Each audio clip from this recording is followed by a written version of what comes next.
नमस्कार मेरे प्यारे साथियों, एक बार फिर से आप सभी के लिए सर्विंग इंजीनियरिंग का लेक्चर नंबर 11 लेकर मैं निखिल गोयल इस प्लेटफॉर्म पर प्रकट हुआ हूँ। सो मेरे प्यारे दोस्तों, इसी तरह सर्विंग इंजीनियरिंग मुझसे पढ़ने के लिए मेरे साथ जुड़े रहो। और जिन बच्चों ने मेरे पहले के लेक्चर्स नहीं देखे हैं, मेरी एडवाइस है उन सभी को कि आप मेरा पहले का लेक्चर देखिए। पूरी प्लेलिस्ट बनी है, लेक्चर 1 से लेक्चर 15 तक 15 लेक्चर्स में मुझे पूरी सर्विंग खत्म करनी है, तो वो पूरे के पूरे डिटेल में पढ़ाए हैं। जनरली फ्री में नहीं पढ़ाता, पेड कंटेंट होता है, बट आप लोगों के लिए यूट्यूब पर फ्री लेकर आया हूं मैं, तो कम ऑन, ढंग से अच्छे से पढ़ो। वीडियो को लाइक जरूर करना अगर पसंद आए, और दोस्तों को भी बताओ भाई। क्यों? क्योंकि ऐसा कंटेंट जनरली यूट्यूब पर नहीं मिलता। छोटी सी इंफॉर्मेशन और बताना चाहूंगा, अनअकैडमी के प्लेटफॉर्म पर अगर आप प्लस कोर्स से जुड़ना चाहते हैं, मेरी गाइडेंस में तैयारी करना चाहते हैं, तो ये मेरा कोड है NG Life। इस कोड को अप्लाई करने से 10% का डिस्काउंट मिलता है, प्लस हर वो बेनिफिट मिलता है जो प्लस मेंबरशिप में हर किसी को मिलता है। टॉप एजुकेटर आपको तैयारी करवाते हैं। बात आती है कि आप अगर, या आपका कोई फ्रेंड किसी और एग्जाम की तैयारी कर रहे हैं, तो आप इस कोड को अप्लाई कर सकते हैं और 10% का डिस्काउंट अवेल कर सकते हैं। ये वो एग्जाम की लिस्ट है जहां पे ये कोड आपका चलता है। कब अप्लाई करना है? जब भी पेमेंट करो, जब भी पेमेंट करो। पेमेंट करते टाइम आपको लास्ट में एक ऑप्शन मिलता है, हैव अ रेफरल कोड। जब आप इस पे NG Live लिखते हैं जैसे कि ये लिखा है और उसको अप्लाई करते हैं, तो डायरेक्टली आपको 10% का डिस्काउंट मिलता है। और एक साल की आपकी कॉस्ट 5400 रुपए और 2 साल की 6500 के नियर अबाउट पड़ती है। तो इसी तरह मेरे साथ सर्विंग पढ़ने के लिए यूट्यूब पर भी और प्लस कोर्स में जुड़ने के लिए मेरा कोड याद रखेंगे। तो चलिए विदाउट वेस्टिंग द टाइम अपने सेशन को स्टार्ट करते हैं और आगे की तरफ बढ़ते हैं। लास्ट सेशन में ट्रिग्नोमेट्रिकल लेवलिंग से हम लोगों ने क्या क्या पढ़ लिया था? लास्ट सेशन में ट्रिग्नोमेट्रिकल लेवलिंग से हम लोगों ने पढ़ लिया था, कुछ केसेस पढ़े थे। केस 1 हम लोगों ने क्या पढ़ा था अपना? केस 1 हम लोगों ने पढ़ा था कि whenever we are the angle of elevation is given to us, whenever we are having angle of elevation is given to us, तो ये चीज अपने को क्लियर हो गया था। एंगल ऑफ एलिवेशन का केस हम लोगों ने पढ़ा था। सपोज क्या था कि मेरे पास एक हिल है एंड वो हिल जो है वो कुछ इस तरीके का है और यहाँ पर एक मंदिर है। उस मंदिर के टॉप का मुझे रिड्यूस लेवल निकालना है and this is my point A which is known to be as the benchmark. So how will I going to find this? And I know that it is part A, जहां पर आप लोगों को horizontal distance पता है। ये ना हम लोगों ने पढ़ लिया था, मैं आप लोगों को जस्ट रिवाइज करवा रहा हूँ। हॉरिजॉन्टल डिस्टेंस जो है वो D है and it is known to be, got it? So अभी करना क्या था? सबसे पहले लेवलिंग इंस्ट्रूमेंट सेटअप करना था। सेटअप करने के साथ साथ अपने को करना क्या था कि we have to focus at the point B so that it will be more clear to us. So हमने क्या करा था कि इस बेंचमार्क वाले स्टेशन से अपना टोटल करा क्या था? This is point A, sorry this is point A, consider this is point A, got it?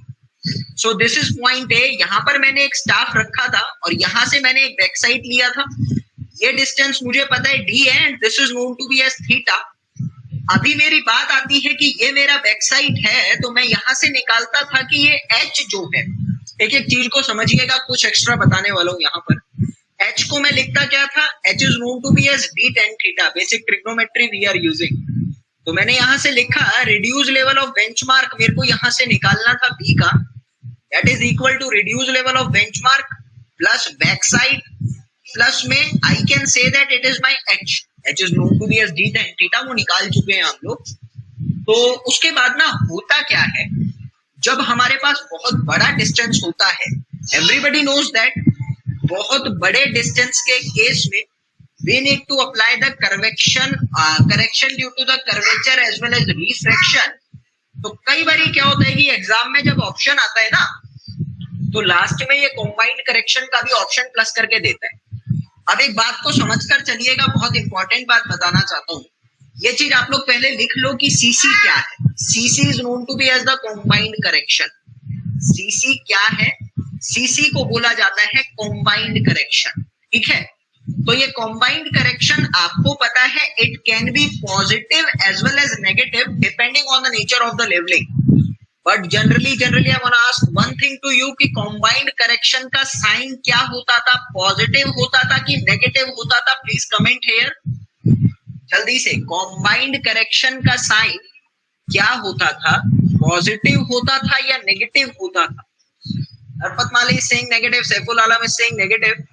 I want another answer. Always, it is always and always negative. We know it very well. So यहाँ से एक चीज तो clear हुआ दोस्त कि ये हमेशा नेगेटिव रहता है। तो अभी क्वेश्चन कैसे आता है एग्जाम में, बहुत कंफ्यूजन कर देता है। इस चीज को क्लियर करना आप लोग कि एग्जाम में क्या करता है, दो ऑप्शन देता है, आप लोगों को पॉजिटिव भी दे देता है, आप लोगों को नेगेटिव भी दे देता है। वहां बड़ी कंफ्यूजन होती है कि यार कौन सा सही ऑप्शन होगा। तो अभी ऑप्शन कौन सा लगेगा यहाँ पर? ऑप्शन में हमेशा याद रखिएगा कि कर्वेचर करेक्शन हमेशा और हमेशा नेगेटिव साइन के साथ ही आएगी। That is the main thing which we have to focus. What it clear है? दूसरा केस चलो चलते हैं। दूसरा केस हमारा क्या था? केस 2 में हम लोगों को पढ़ा था सेम चीज, when there is angle of elevation. जब हमारे पास एंगल ऑफ एलिवेशन तो होगा, उसी के साथ साथ लेडीज एंड जेंटलमैन हम लोगों को ये भी क्लियर करना है कि हमें हॉरिजॉन्टल डिस्टेंस जो है वो नहीं पता। हॉरिजॉन्टल डिस्टेंस जो है that is not known to me, that is totally unknown. बात क्लियर करते हैं यहाँ से। अभी क्या था कि suppose this is my hill and the hill is having some temple over here. This is the reduced level B. This is my benchmark. This is my benchmark. और यहाँ से ना ये अभी बहुत सिंपल सा केस लेकर चलते हैं। केस में क्या था कि ये बिल्कुल बिल्कुल हॉरिजॉन्टल ऐसे चल रहा है, तो अपने को इसका रिड्यूस लेवल निकालना है। That is my task. I need to find the reduce level of B. How will I going to find it? So I can say that here कि पहले मैंने यहाँ इंस्ट्रूमेंट सेटअप करा। Ladies and gentleman have concentration here. Horizontal distance is totally unknown to me, it is not known to me. I can not say anything about horizontal distance. How will I find it? तो मेरे को ये चीज clear आया था कि यहाँ से सबसे पहले अपन क्या करने वाले हैं, we are going to focus at the point B and this is my horizontal triangle. Another point what we are going to do here, I will set up the instrument here also and also what, मैं again यहाँ से इसको focus करने वाला हूँ। पहले जो angle बन रहा था, ये एंगल मेरे पास था θ1। अब जो एंगल बन रहा है, ये एंगल मेरे पास है θ2। प्लीज एक चीज को ध्यान रखिएगा यहाँ से कि एक इंस्ट्रूमेंट से दूसरे इंस्ट्रूमेंट तक जितना भी मूव कर रहा हूँ, एक इंस्ट्रूमेंट से दूसरे इंस्ट्रूमेंट तक जितना भी मूव कर रहा हूँ, मुझे पता है कि वो डिस्टेंस मेजरेबल है and I am just measuring that distance and known to be as the small d. Got it? देखो ये सब मैं पढ़ा चुका हूँ, आज मैं जान के पढ़ा रहा हूँ आप लोगों को, ताकि ये कोई भी थ्योरी नहीं है, सिर्फ और सिर्फ कंसेप्ट है। क्वेश्चन आप लोगों का प्री में कैसा आता है वो भी बताऊंगा, मेंस में कैसा आता है वो भी बताऊंगा। कंसेप्ट है इसलिए दोबारा पढ़ा रहा हूँ, थ्योरी होती तो शायद नहीं पढ़ाता। ठीक है, बात आई यहाँ से, ये डिस्टेंस मैंने अपनी तरफ से बड़ा डी मान लिया। मुझे बड़ा डी नहीं पता बट छोटा डी पता है। मैं यहाँ से एक चीज तो कह सकता हूँ प्यारे दोस्त, if this is height h, then I can say that h is equals to में d प्लस में छोटा d इंटू में tan θ1। Got it? और सिमिलरली मैं यहाँ से ऐसा भी लिख सकता हूँ d tan θ2। तो मैं एक चीज तो कह सकता हूँ कि दोनों h बराबर थे ना, तो d प्लस में d tan θ1 should be equal to बड़ा d tan θ2. Got it? Now I can say that here by solving this kind of equation I can get it as d tan θ1 upon में tan θ2 minus tan θ1 is equals to what? Is equal to बड़ा d, which is unknown to me, that is known to me now. है ना? जो मेरे पास unknown था वो मेरे पास अब known हो चुका है। I know that h is equals to what? That is equal to tan θ2. I can say that ना, tan θ2 into tan θ1, tan θ2 into में tan θ1। नहीं, कभी मत लेना विशाल। जेई और सब इंजीनियर कुछ अलग नहीं होता। सब इंजीनियर और जेई का सिलेबस, मेरा जो सिलेबस है मैं आप लोगों को गेट से थोड़ा सा लो करवाता हूँ, यानी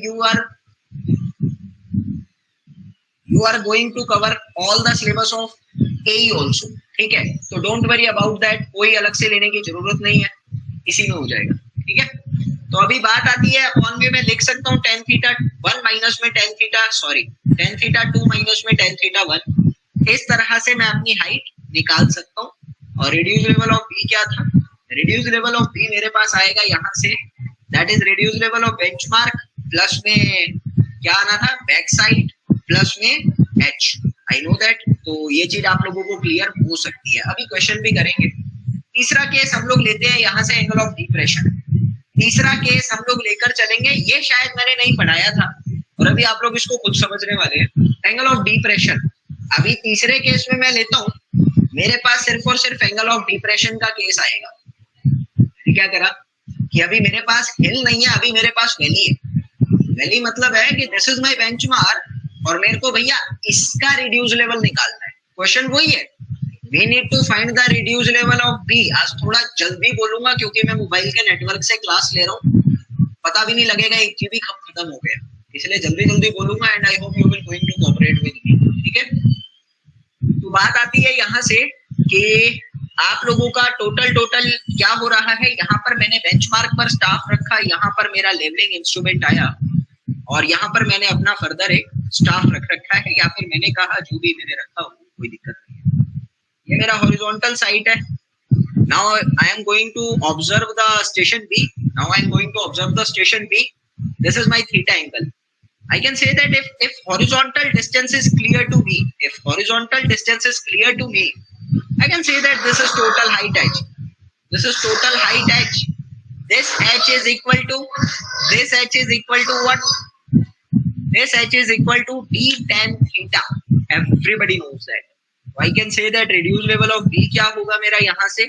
Reduced level of benchmark था, plus backside था, माइनस में एच था। यहाँ प्लस में नहीं आएगा, यहाँ माइनस में आएगा और उसमें से कर्वेचर करेक्शन भी माइनस कर सकता हूँ, सॉरी कॉम्बाइंड करेक्शन भी माइनस कर सकता हूँ। Got it?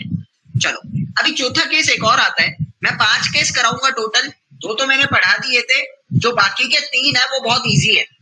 कंसेप्ट अगर क्लियर है तो we can understand very well the concept of rest 3 which we are going to study now. तो कोई मुश्किल नहीं आएगा, but I want to suggest you one thing, please focus on case number 5, that is totally unique.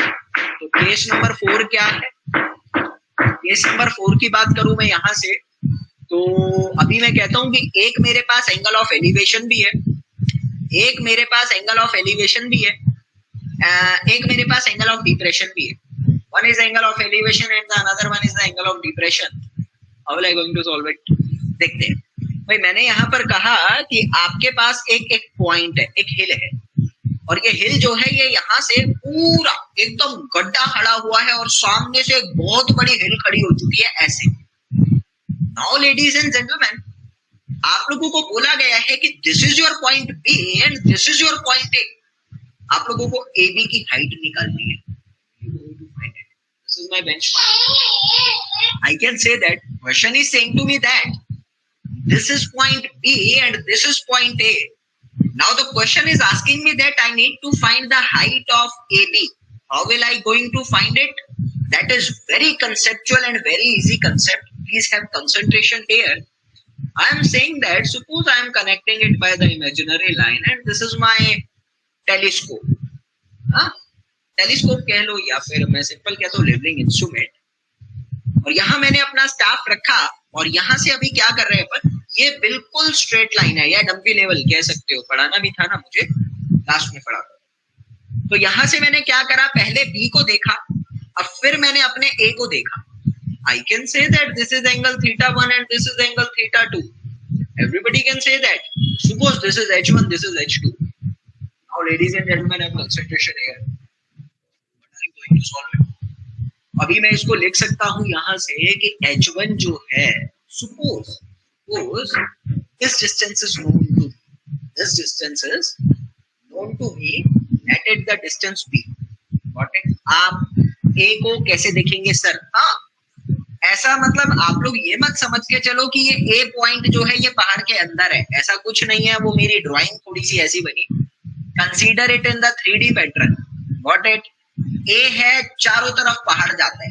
अरे पहाड़ की अगर ऊंचाई है ना तो it is common sense to me, पहाड़ का बेस भी होगा। एक समिट है तो एक वैली भी होगा। ऑब्वियसली। तो वो मैं वैली देख रहा हूँ, ए इज द वैली पार्ट, तो कंफ्यूज नहीं होना, ठीक है। तो मैंने कहा यहाँ से अभी तुम लोगों को समझ में आ चुका है h1 is equal to d tan theta 1 and h2 is equal to d tan theta 2। तो अभी मेरे पास क्वेश्चन जो पूछा गया था वो क्या पूछा गया था, h is equal to h1 plus h2, I can write it as d of tan theta 1 plus tan theta 2, got it, d of tan theta 1 plus tan theta 2, ठीक है। हाँ वही।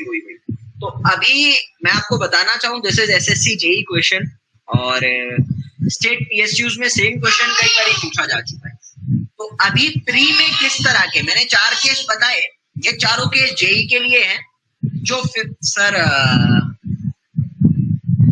हाँ obviously levelling instrument vertical plane में move नहीं करता, yes you are right. But basically मैंने आपको जब ये चैप्टर शुरू करा था ना, तो मैंने आपको यहाँ पर डंपी लेवल नहीं बताया था, मैंने आपको डंपली लेवल नहीं बताया था।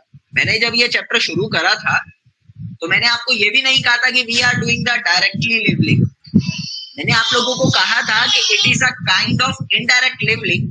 अगर नहीं भी कहा था, मुझे याद नहीं है सही में, बट फोकस करना, it is a kind of indirect levelling जिसमें हम लोग लेवलिंग इंस्ट्रूमेंट यूज नहीं करते।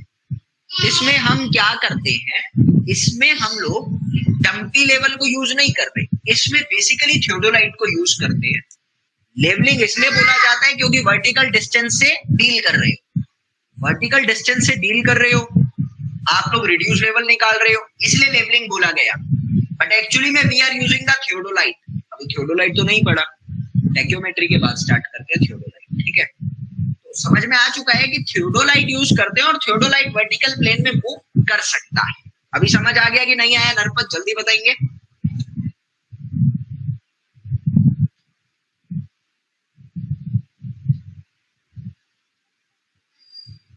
नरपत गेस लिखेंगे ऐसे नहीं। तो अभी एसएससी जेई का क्वेश्चन था ये, चलो ठीक है ना।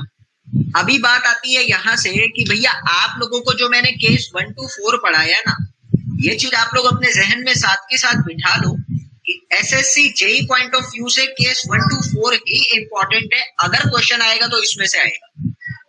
तो सबको ये तो पता लग चुका है कि केस कैसे हैं। अभी बात आती है क्वेश्चन कैसे पूछता है। मैं आप लोगों को पहले ही बताता हूँ, जो भी फॉर्मूले पढ़े हैं भाई आप लोगों ने, मैं व्हाइट मार्क्स से करूंगा इसको ना, ये फॉर्मूला पढ़ा, ये फॉर्मूला पढ़ा, ये फॉर्मूला पढ़ा, ये जो फॉर्मूले पढ़े हैं ना, जेई में सिर्फ और सिर्फ आपके फॉर्मूले पूछता है और कुछ पूछ ही नहीं सकता, कुछ हो ही नहीं सकता यहाँ पर। तो जेई में सिर्फ फॉर्मूले पूछता है। ये केस दे रखा है, इस केस में ये फॉर्मूला कैसे होगा, या ये डिस्टेंस कैसे निकालोगे, या लास्ट में रिड्यूस लेवल इसका क्या होगा। तो मैं एक एडवाइस करना चाहूंगा आप लोगों को कि ये रिड्यूस लेवल तो कभी मत याद करना। रिड्यूस लेवल कभी किसी चीज का याद नहीं करेंगे आप लोग। क्यों? क्योंकि रिड्यूस लेवल अगर आप याद करते हैं, तो रिड्यूस लेवल अगर आप याद करेंगे तो आप लोगों को ये तो क्लियर है केस तो कैसा भी हो सकता है। अगर रिड्यूस लेवल याद करा तो दिक्कत हो जाएगी, ठीक है। तो ये 4 केस अगर क्लियर है तो प्लीज एक बार यस लिखिएगा, फिर 5वां केस कराता हूँ। 5वां केस आप लोगों के गेट और ईए लेवल का है, मतलब जेई में नहीं आता ये, ठीक है।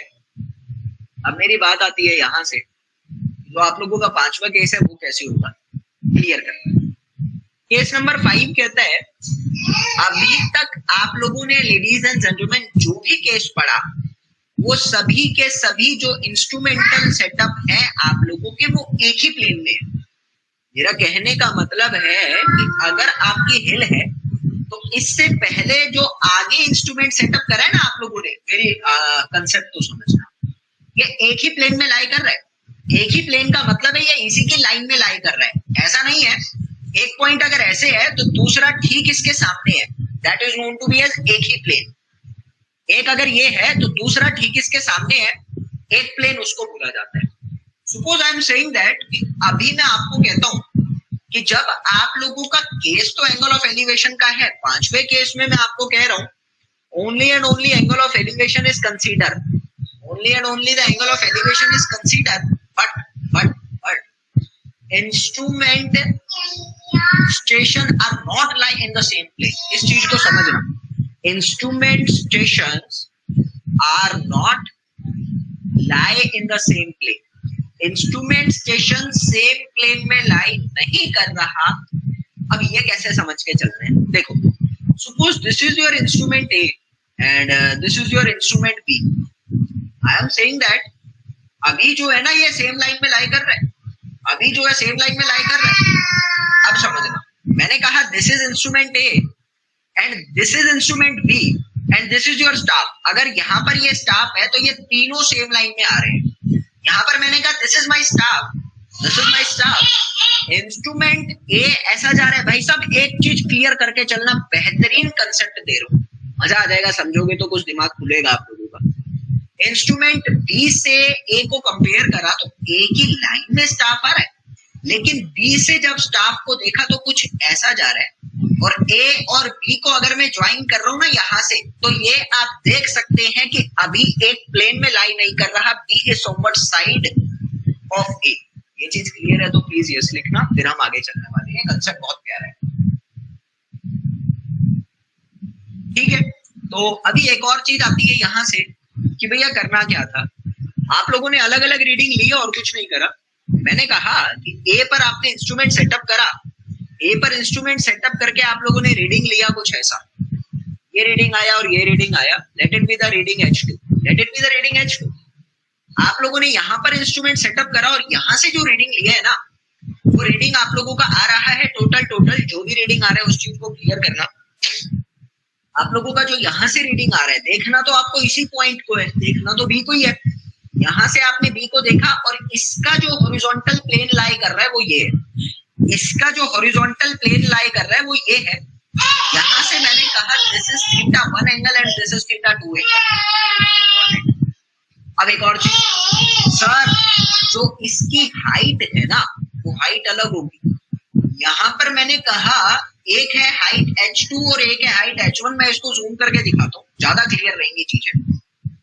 बात आती है यहाँ से, एक है हाइट H2 जो कि सिर्फ इतनी चल रही थी, दोबारा देखना इस चीज को, एक है हाइट H2 जो कि इतनी चल रही थी, एक हाइट आपकी अलग है, एक हाइट आपकी अलग है जो कि आप लोगों की इतनी चल रही है, जो कि आप लोगों की हाइट इतनी चल रही है। ये है हाइट H1, गॉट इट ना। H2 और H1 अलग अलग है। अभी ये चीज समझ में आ चुकी है। अब एक और चीज क्लियर करना, मैं यहाँ से एक चीज तो कहता हूँ,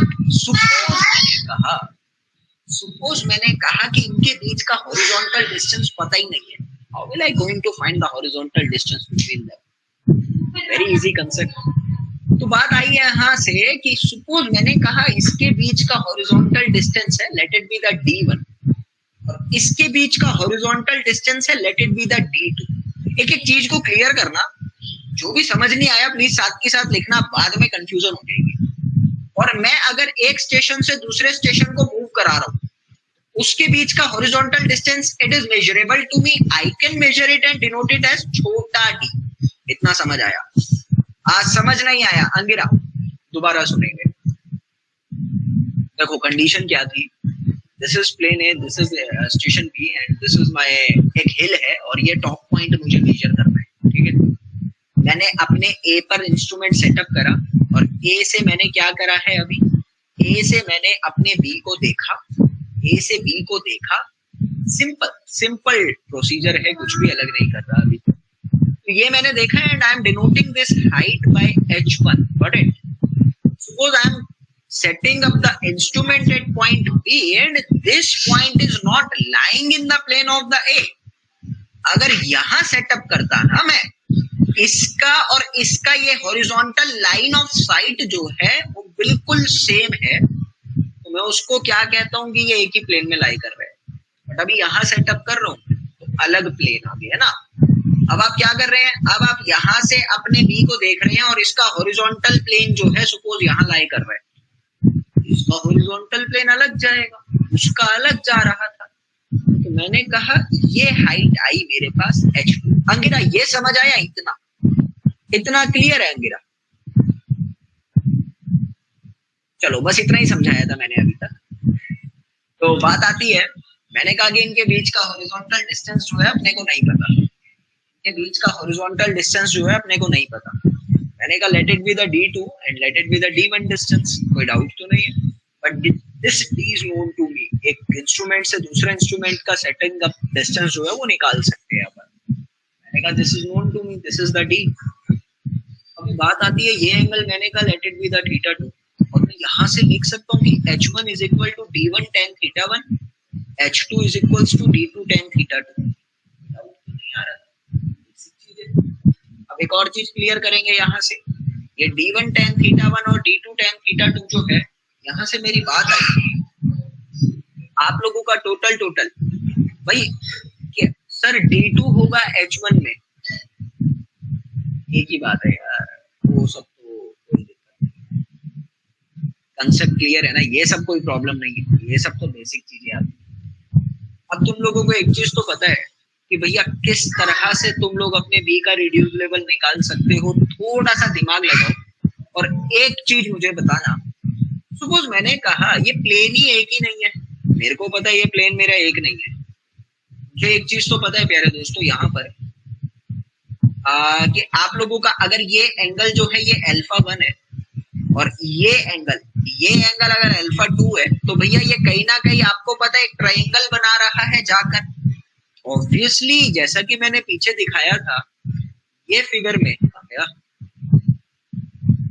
फिगर कहाँ गई, ये व्हाइट कलर वाली मार्किंग को देखो, व्हाइट कलर वाली मार्किंग को आप देखेंगे तो ये एक ट्रायंगल बना रहा है ग्राउंड के ऊपर, ये एक ट्रायंगल बना रहा है ग्राउंड के ऊपर। तो आप लोगों को पता है कि यहाँ पर अगर ये α1 है, ये α2 है, तो तीसरा एंगल क्या होगा, मैं व्हाइट कलर से लिख रहा हूँ, तीसरा एंगल मेरे पास आएगा 180 माइनस में α1 प्लस α2।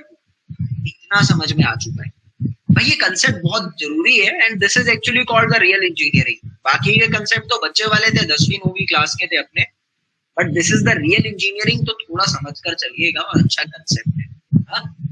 तुम्हें एक चीज तो समझ आती है, your task is to find the reduced level of this B, and you know the reduced level of A as well as the reduced level of B. Know it very well. How? Sir, benchmark है, benchmark का plane तो एक ही है, जमीन तो एक ही है ना, चाहे ऐसे चल रहा था चाहे ऐसे चल रहा हो, जमीन तो वही है। अगर बेंचमार्क यहाँ लाई कर रहा है तो बेंचमार्क यहाँ भी लाई करेगा। ये कंसेप्ट समझ में आ रहा है कि नहीं आ रहा? हॉरिजॉन्टल जमीन है ना, बेंचमार्क तो दोनों का सेम चल रहा है, मैंने बैक साइड तो दोनों तरफ से ही लेनी है, एक बैक साइड दूसरी बैक साइड, कोई डाउट ही नहीं है। अब एक चीज क्लियर करना यहाँ से, can say that by using the sine rule, 9वीं क्लास में एनसीईआरटी से अलग अगर हम लोगों ने पढ़ा हो, आर डी शर्मा बहुत फेमस किताब है, तो अगर हम लोगों ने 9th क्लास की आर डी शर्मा पढ़ी है तो वहां पर हम लोगों ने साइन रूल पढ़ा होगा। तुम लोग आर डी शर्मा नहीं पढ़ के आए हो मुझे पता है, लेकिन थोड़े दिन पहले मैंने भी पढ़ाया था और इतना याद होना चाहिए आप लोगों को।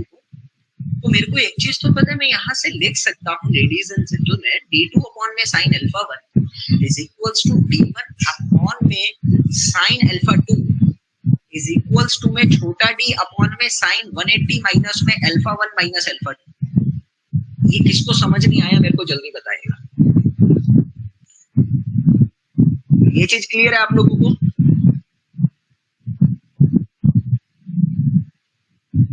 सभी को क्लियर होना बहुत जरूरी है, ठीक है। अब मेरी बात आती है यहाँ से, what is your task?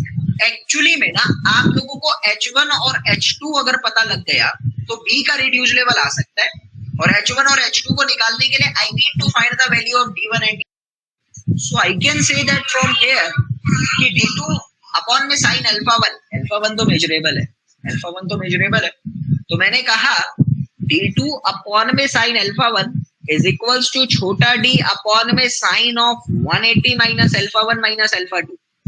Let it be my first equation, and I can say that there is also another equation that is d1 upon sin α2 is equal to छोटा d अपॉन में साइन ऑफ 180 माइनस α1 माइनस α2. अब ये चीज किसको समझ नहीं आई जल्दी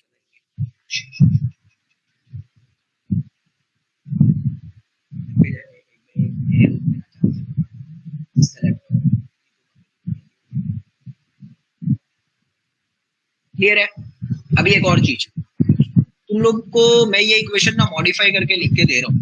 अभी बात आती है यहाँ से, you can write this equation as d2 upon में sin α1 is equals to छोटा d अपॉन में sin of α1 plus α2. Are you getting this point? Is it wrong? I am writing it as third equation. Please मुझे बताना, are you getting each and every point? which whatever I have write on the board. जल्दी बताइए.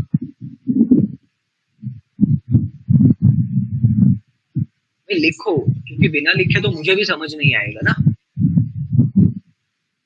Clear है ना. Sine of pi minus theta की मैंने property लगाई है. 180 को हम लोग कहते हैं पाई, तो sine of pi minus theta is equal to sine theta होता है, तो मैंने वही लगा दिया. ठीक है. अब तुम लोग यहां से लिख सकते हो d2 इज इक्वल्स टू में d साइन अल्फा 1 अपॉन में साइन अल्फा 2 प्लस अल्फा 1. ये चीज समझ आ गई है. ठीक है. अब ये भी क्लियर है. Let it be the fourth equation. Let it be the fourth equation. Now I can say that h2 is equals to में d साइन अल्फा 1 अपॉन में साइन ऑफ अल्फा 2 प्लस में अल्फा 1 इनटू में tan alpha 1 into tan alpha 2. ये निकल गया कि नहीं निकला. और रिड्यूस लेवल ऑफ b क्या होगा? That is equal to reduce level of benchmark plus back side plus h2 plus combined correction. Plus नहीं, मैं इसको माइनस में लिख देता हूं. प्लस नहीं, मैं इसको माइनस में लिख. अब तुम लोग प्लीज ये कंसेप्ट क्लियर करेंगे. बहुत जरूरी कंसेप्ट है और बेसिक कंसेप्ट समझ आ गया होगा आप लोगों को. तो ये चीज क्लियर है. बेसिक सी चीज थी. They should be clear to us. Got it. चलो, अब इसके बाद बात आती है कि हम लोग कुछ क्वेश्चन करते हैं. तो क्वेश्चन नंबर 1 आप लोगों को कुछ इस तरीके का दे रखा है. एक मिनट, क्वेश्चन नंबर 1 सॉल्व करते हैं यहाँ पर. यस, आप लोग खुद आंसर सॉल्व करके मुझे बताइएगा.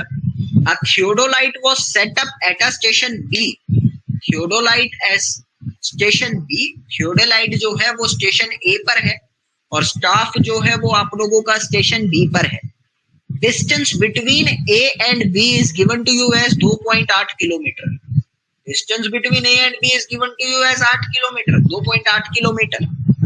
If reduce level of instrument axis, question में देखना भाई लिखा है reduce level of instrument axis is equal to what? Instrument axis का रिड्यूस लेवल गिवन है 17.145 मीटर. सॉरी, 171.45 171.45 मीटर गिवन है. And there is also another चीज की एंगल ऑफ एलिवेशन कितना है? Angle of elevation of B. Angle of elevation of B कितना है आपको? 3.5 metre. Use calculator, use calculator. ठीक है, आप ही सॉल्व करके आंसर बताएंगे तो अच्छा रहेगा. आपको बोला गया है यहां पर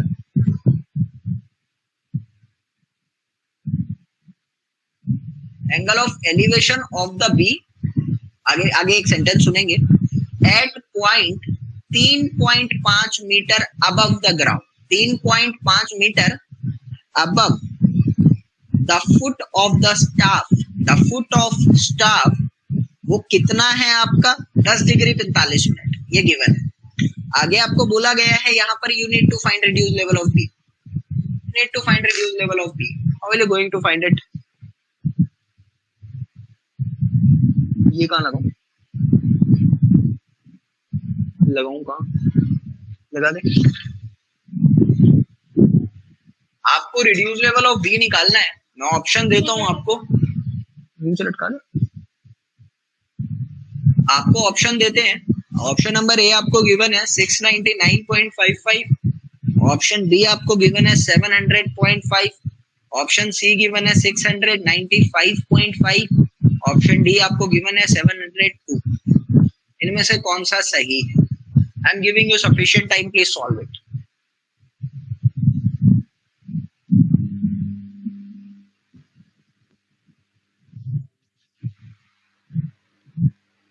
चलिए,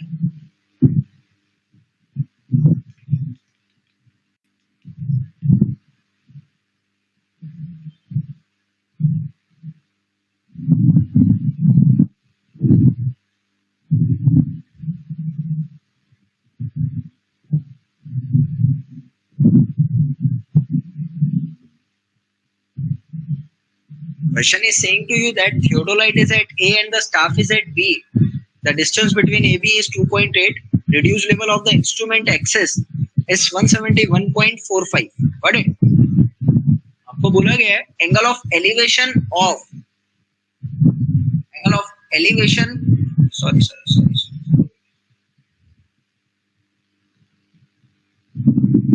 ये नहीं लिखा है यहाँ पे, लिखा है angle of elevation at point 3.5 metre above the foot of the staff is this, reduce level of B निकालना है।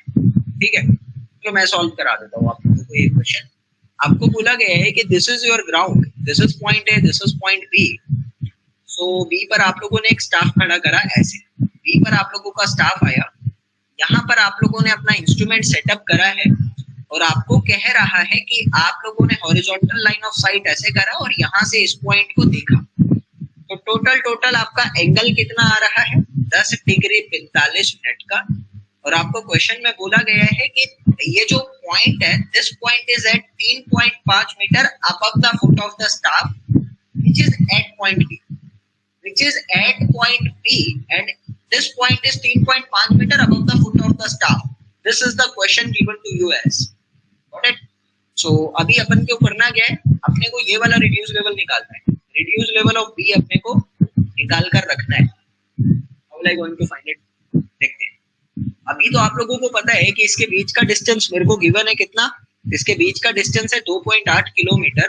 So I can write it as what कि h is equal to d tan theta ना, h is equal to d tan theta, ये वाला height में निकाल रहा हूँ यहाँ से, ये वाला हाइट में निकाल रहा हूँ, that is equal to d tan theta, that is equal to d tan theta।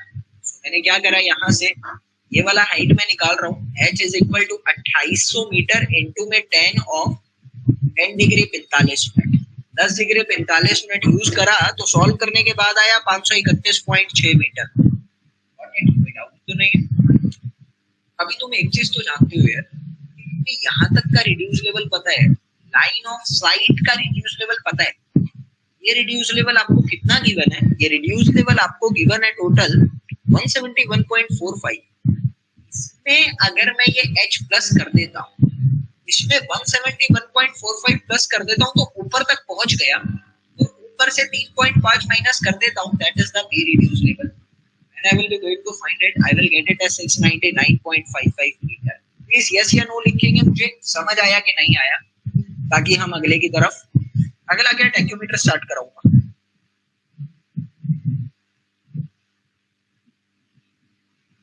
Clear है? चल आगे हमारे पास जो नेक्स्ट टॉपिक आता है, वो नेक्स्ट टॉपिक कहलाता है टैक्योमीटर, वो नेक्स्ट टॉपिक कहलाता है टैक्योमेट्रिक सर्वे। अभी मेरी बात को समझना, होता क्या है, मैं पहले आप लोगों को थोड़ा बहुत थियोडोलाइट बता दूं, हल्का फुल्का, और कुछ नहीं।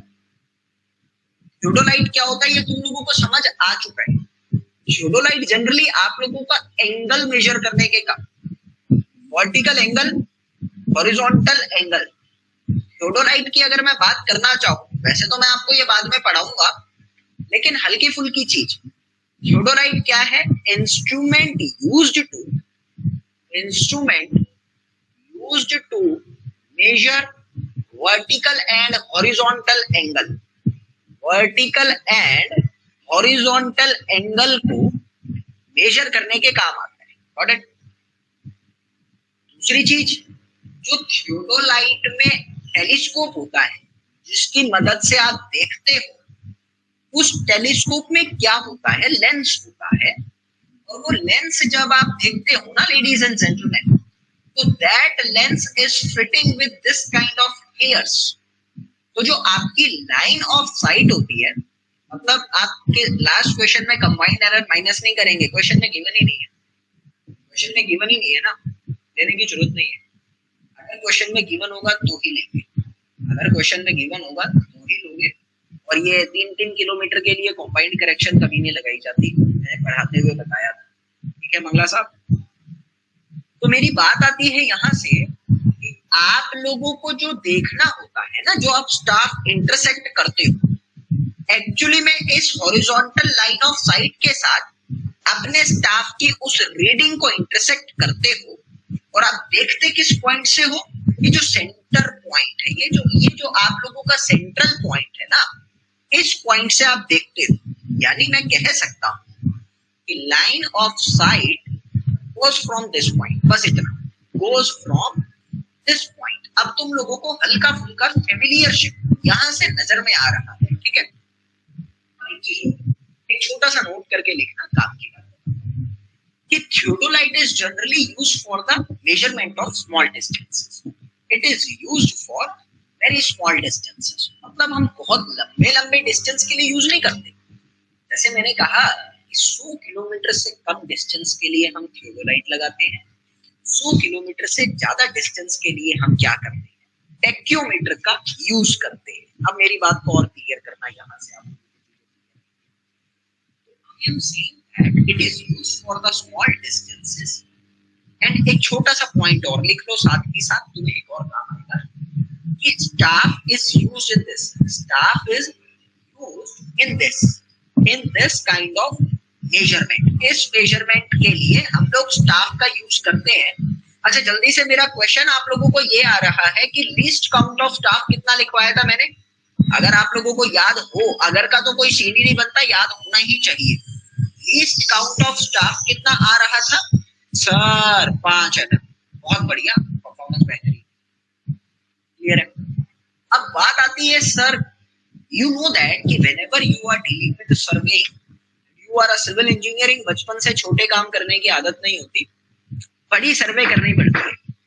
एंड फॉर दैट बड़ा सर्वे मेरी एक छोटे से कंसेप्ट को क्लियर करना कॉमन सेंस का कंसेप्ट है. फॉर दैट बड़ा सर्वे कैन यू से ये 5 mm दूर से दिखेगा?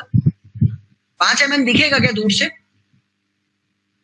पॉसिबल ही नहीं है. एक चीज तो समझ आ गई, बड़े सर्वे के केस में we can not see that 5 mm, hence we can not use it. बराबर बात. तो फिर बड़े सर्वे के केस में जो एंगल निकाला जाता है ना, वो और खराब हो गया. वो तो देख ही नहीं पा रहे, आप किसी रीडिंग को इंटरसेक्ट नहीं कर पा रहे, वो भी खराब हो गया. तो सर बड़े सर्वे के केस में आपका थियोडोलाइट काम नहीं आता. बड़े सर्वे के केस में for large surveying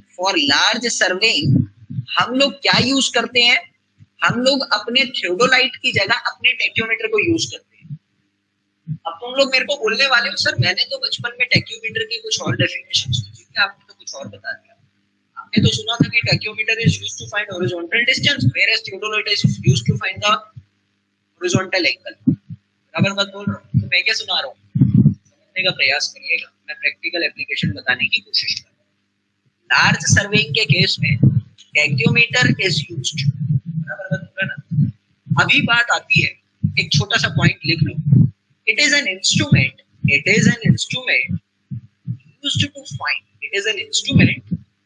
used to find horizontal distance. It is an instrument used to find horizontal distance. क्या बोल रही हो सर? आपने थियोडोलाइट से सिर्फ एंगल मेजर नहीं करा था. The help of theodolite also ना, you use trigonometrical leveling, indirect distance measure कर रहे थे. ये निकाला था ना, indirectly निकाला था ना, निकाल लिया. टेक्योमीटर की मदद से हम लोग हॉरिजॉन्टल डिस्टेंस तो मेजर करते ही हैं, कोई डाउट ही नहीं है. तो वो तो डेफिनेशन जो ओरिजिनली है वो तो है. तो ये लीस्ट काउंट पढ़ने का एक ऑब्जेक्टिव क्या है कि हम क्या करते हैं जनरली. ये टेक्योमेट्री आप लोगों की प्यारे दोस्तों 3 तरह से होती है, लिख लो. सिस्टम ऑफ मेजरमेंट जो होता है आप लोगों का टेक्योमीटर के केस में, सिस्टम ऑफ मेजरमेंट जो होता है टेक्योमीटर के केस में 3 तरीके से होता है. एक आपका होता है स्टाडिया सिस्टम, एक होता है आप लोगों का स्टाडिया सिस्टम, दूसरा आपका होता है tangential system, and the third one is known to be as the subtense bar system. Got it? Now have a concentration, my dear ladies and gentlemen. मैं आप लोगों को अभी कह रहा था कि आपका जो स्टाफ है उसका लीस्ट काउंट 5 mm का है और वो आपके लार्ज सर्वेइंग के केस में यूज नहीं आ सकता, और लार्ज सर्वेइंग के केस में टेक्योमीटर को यूज किया जाता है. हम क्या करते हैं, उस स्टाफ की जगह एक्चुअली में उस स्टाफ की जगह हम लोग क्या करते हैं, generally we use stadia staff. क्या बोला मैंने यहाँ पर? Generally we use stadia staff instead of the normal staff in case of tachyometric survey. Why? समझेंगे. अभी एक एक चीज बताऊंगा, बहुत काम की बात बताने वाला हूँ. We use stadia staff instead of normal staff. Stadia staff instead of normal staff.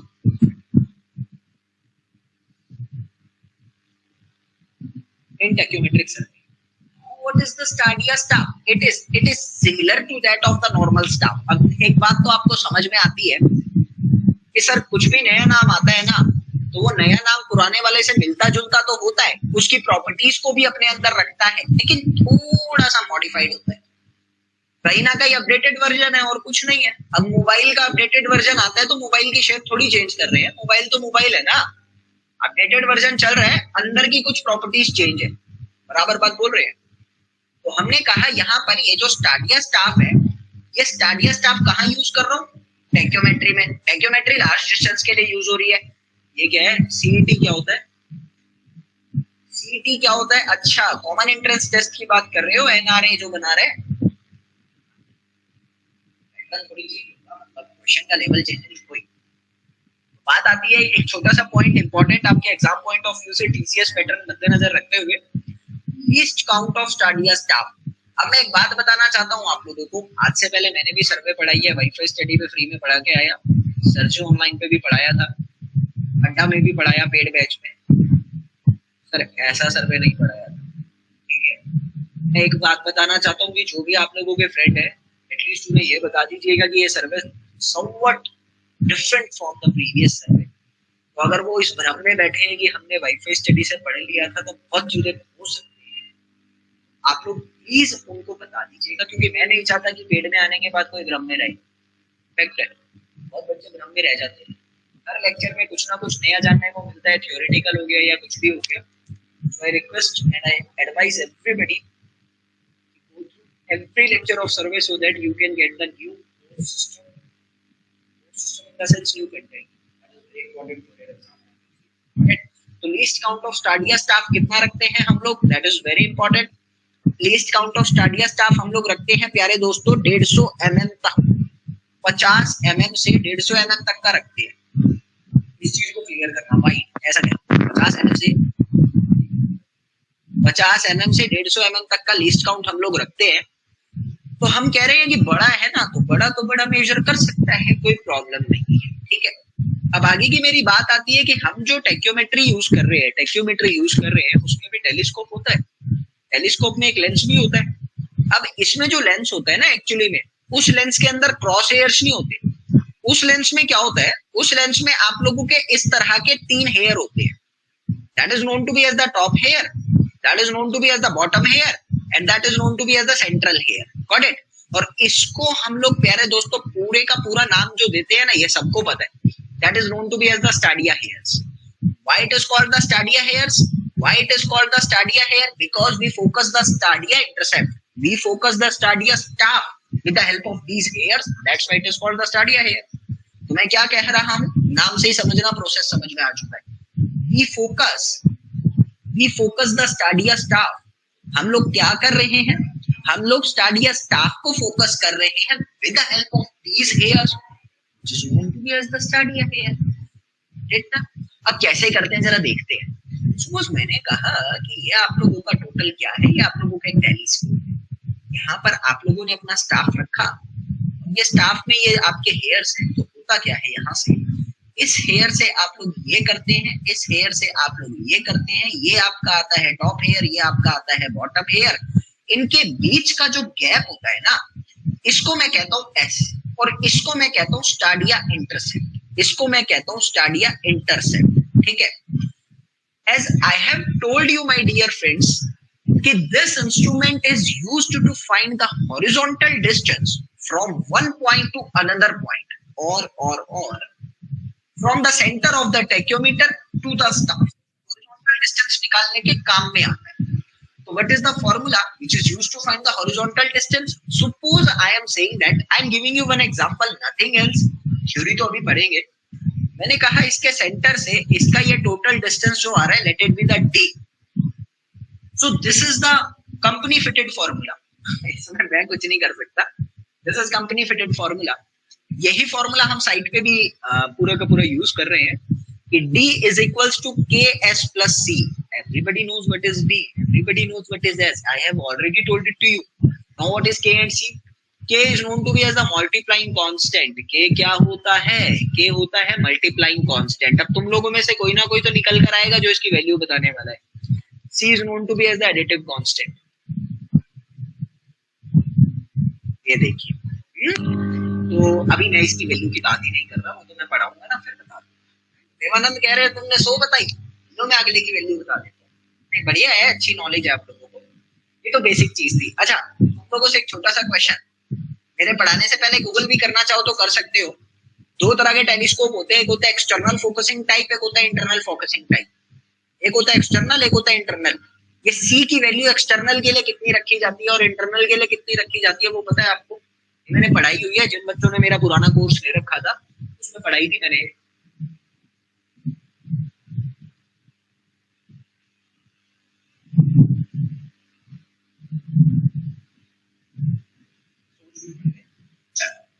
अभी मैं आपको बताना चाहता हूँ, ये जो आपका स्टाडिया मेथड होता है, ये जो आप लोगों का स्टाडिया मेथड होता है लेडीज एंड जेंटलमैन, ये स्टाडिया मेथड 2 तरीके का होता है। इट इज ऑफ 2 टाइप्स, ठीक है। पहला आपके पास आता है, एक होता है आप लोगों का फिक्स हेयर मेथड, एक होता है आपका fix hair method, and the another one is known to be as the movable hair method. Got it? आपको नाम सजेस्ट कर रहे हैं कि ये जो स्टाडिया हेयर्स है ये फिक्स है। स्टाडिया हेयर्स जो है ये फिक्स रहता है, आप लोगों को याद रखना है। और मेरी बात को याद रखना यहाँ से, इसमें मैं क्या कहूंगा, स्टाडिया हेयर्स जो है वो फिक्स रहता है। स्टाडिया हेयर्स जो है फिक्स रहेंगे, अपनी अपनी जगह पे फिक्स रहेंगे, यानी जो स्टाडिया के बीच का गैप है वो फिक्स रहता है, इसमें मूव कर जाता है, इसमें it is movable stadia hairs होती है, ठीक है। अच्छा अभी बात आती है यहाँ से, ये मूवेबल स्टाडिया हेयर्स हम लोग क्यों करते हैं? मूवेबल स्टाडिया हेयर्स हम लोग जनरली प्यारे दोस्तों फोकसिंग टाइप के लिए यूज करते हैं। इंटरनल फोकसिंग टाइप जो आपने सुना ना वो मूवेबल होते हैं, और एक्सटर्नल बोले तो that is the fixed stadia here, ठीक है। तो ये भी लिखना चाहो तो लिख सकते हो, ये एक छोटा सा कंसेप्ट है, बाकी बाद में तो मैं पढ़ाऊंगा इसको।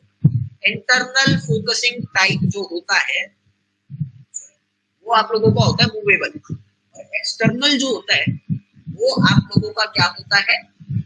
फिक्स। तो ये चीज भी क्लियर होनी चाहिए, पूछेगा तो कभी नहीं बट फिर भी पता होना चाहिए, काम में आ जाए। आगे मेरी बात आती है यहाँ पर, पहली बात तो एक छोटा सा खुशखबरी सुन लो कि आज रात को 8 या 9 बजे तक आप लोगों को 50 क्वेश्चंस ऑफ सर्वे, आज रात को 8 या 9 बजे तक 50 क्वेश्चंस ऑफ सर्वे यही अनअकैडमी की ऐप पर अपलोड कर दूंगा विद आंसर की। विद आंसर की 50 क्वेश्चन ऑफ सर्वे अपलोड कर दूंगा, अटेम्प्ट करना, अच्छे रहेंगे। अभी तक जितना भी पढ़ाया है वो सारे कंसेप्ट है उसमें। और कल आप लोगों को 50 क्वेश्चन ऑफ, लिख लो एक बारी रूटीन लिख लो, आज आप लोगों को 50 क्वेश्चन ऑफ सर्वे अपलोड करूंगा, 50 क्वेश्चन विद आंसर की सर्वे अपलोड हो जाएंगे अनअकैडमी की ऐप पर, ठीक है। ग्रुप ऐप में छोड़ने वाला हूँ, सारे के सारे ग्रुप अब मैं छोड़ने वाला हूँ, क्योंकि वैसे भी मैं एक्टिव नहीं रह पा रहा हूँ ग्रुप्स पर, और अभी छोड़ना पड़ेगा। और कल मैं आप लोगों को क्या देने वाला हूँ? कल मैं आप लोगों को 50 क्वेश्चन सॉइल मैकेनिक्स देने वाला हूँ। परसों भी अपनी क्लास नहीं है ना, कल अपनी क्लास रात को है, तो ठीक है हो जाएगा। परसों शायद से क्लास की छुट्टी है, तो परसों का भी लिख लो। ट्यूसडे आप लोगों को क्या मिलने वाला है? ट्यूसडे आप लोगों को मिलने वाला है 50 क्वेश्चन ऑफ आरसीसी, ये ठीक है ना। तो 50 क्वेश्चन अपलोड हो जाएंगे मेरी तरफ से, वो आप लोगों को लेने हैं। और रात को 9 बजे आज ही फुल लेंथ टेस्ट है, फुल लेंथ टेस्ट है एसएससी का, एसएससी जेई का फुल लेंथ टेस्ट है, एसएससी जेई का फुल लेंथ टेस्ट कहाँ? स्पेशल क्लास में रात को 9 बजे, स्पेशल क्लास में रात को 9 बजे है, फुल लेंथ टेस्ट है, आपको आना है। It is advice for everybody कि आपको आना ही आना है, कुछ भी हो जाए, ठीक है। और जो भी इसका विनर होगा, जो भी इसका विनर होगा, मेरी तरफ से सर्वेइंग की अपडेटेड वन लाइनर जो पहले थी ना और जो अब है उसमें दिन और रात का फर्क है। अपडेटेड का मतलब अपडेटेड होता है, पहले अगर 40 पेज की तो एक्स्ट्रा कंटेंट डाल के उसको 50 का करा दिया, ठीक है।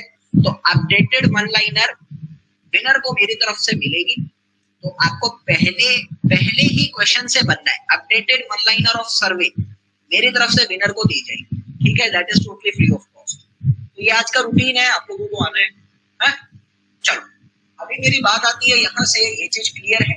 चलो स्टार्ट करें, थोड़ा सा पढ़ना इसके बारे में अच्छा रहेगा। चलिए स्टार्ट करते हैं सर्वेइंग का। तो अभी मेरी बात आती है प्यारे दोस्त यहाँ पर कि आप लोगों का स्टाडिया सर्वे हम लोग कैसे करते हैं। स्टाडिया सर्वे हम लोग कैसे करते हैं, मैंने आप लोगों को बताया। आपके पास एक टेलीस्कोप है, मेरी बात को ना समझ कर चलना बहुत। आपके पास एक टेलीस्कोप है और ये टेलीस्कोप में दो लेंस होते हैं, आपको सबको पता है टेलीस्कोप में दो लेंस होते हैं। अच्छा जल्दी से मुझे बताएंगे, suppose this is lens A, this is lens B, तो ए वाला लेंस कौन सा लेंस है, बी वाला लेंस कौन सा लेंस है? कौन सा इन द सेंस का मतलब होता है कि ये ऑब्जेक्टिव है कि आईपीस है, ये आपको बताना है। जल्दी मुझे बताएंगे, ए वाला ऑब्जेक्टिव है कि ए वाला आईपीस है?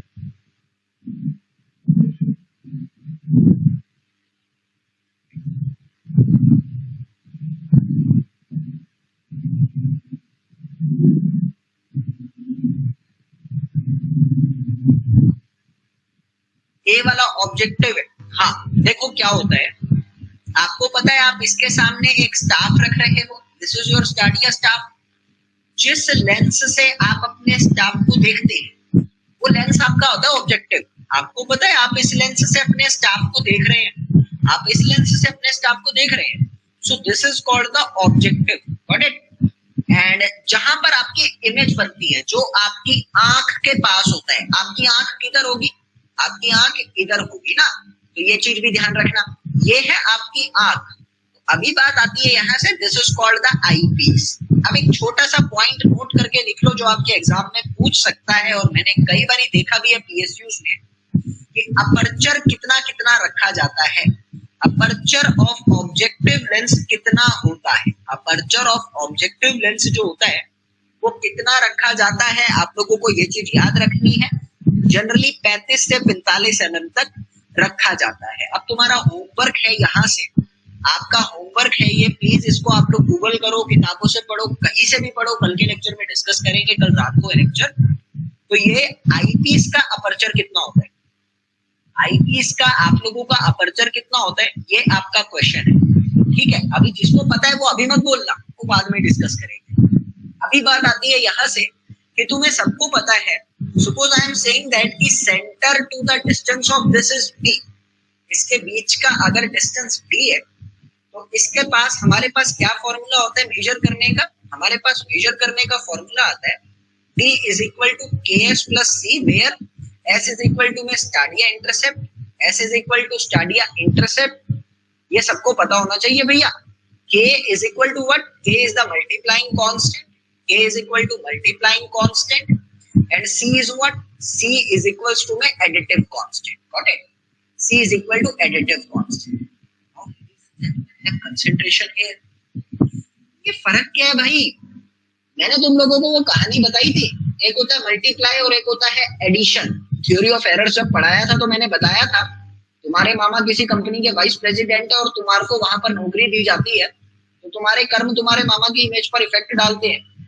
वही अगर तुम्हारे मामा किसी अननोन को नौकरी पर रख लेते हैं तो उसके कर्म तुम्हारे मामा की इफेक्ट नहीं डालते, हो सकता है उसके कर्म आपके मामा की जगह उसको बिठा दे।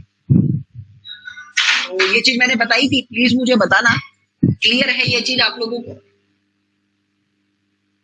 अरे हंसने की बात नहीं है, ये बताओ ना जल्दी से, मैं तुम्हें कुछ नया बताने वाला हूँ जो तुम्हें नहीं पता। सबको पता है, थ्योरी ऑफ एरर्स में बताया था।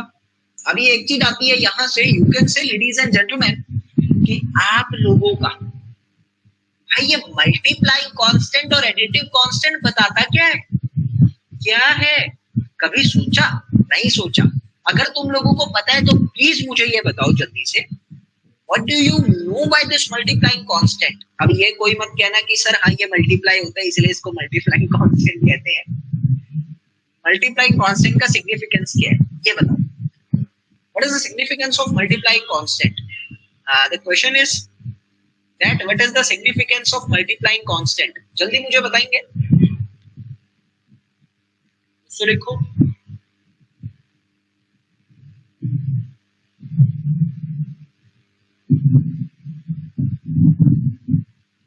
What is the significance of this multiplying constant?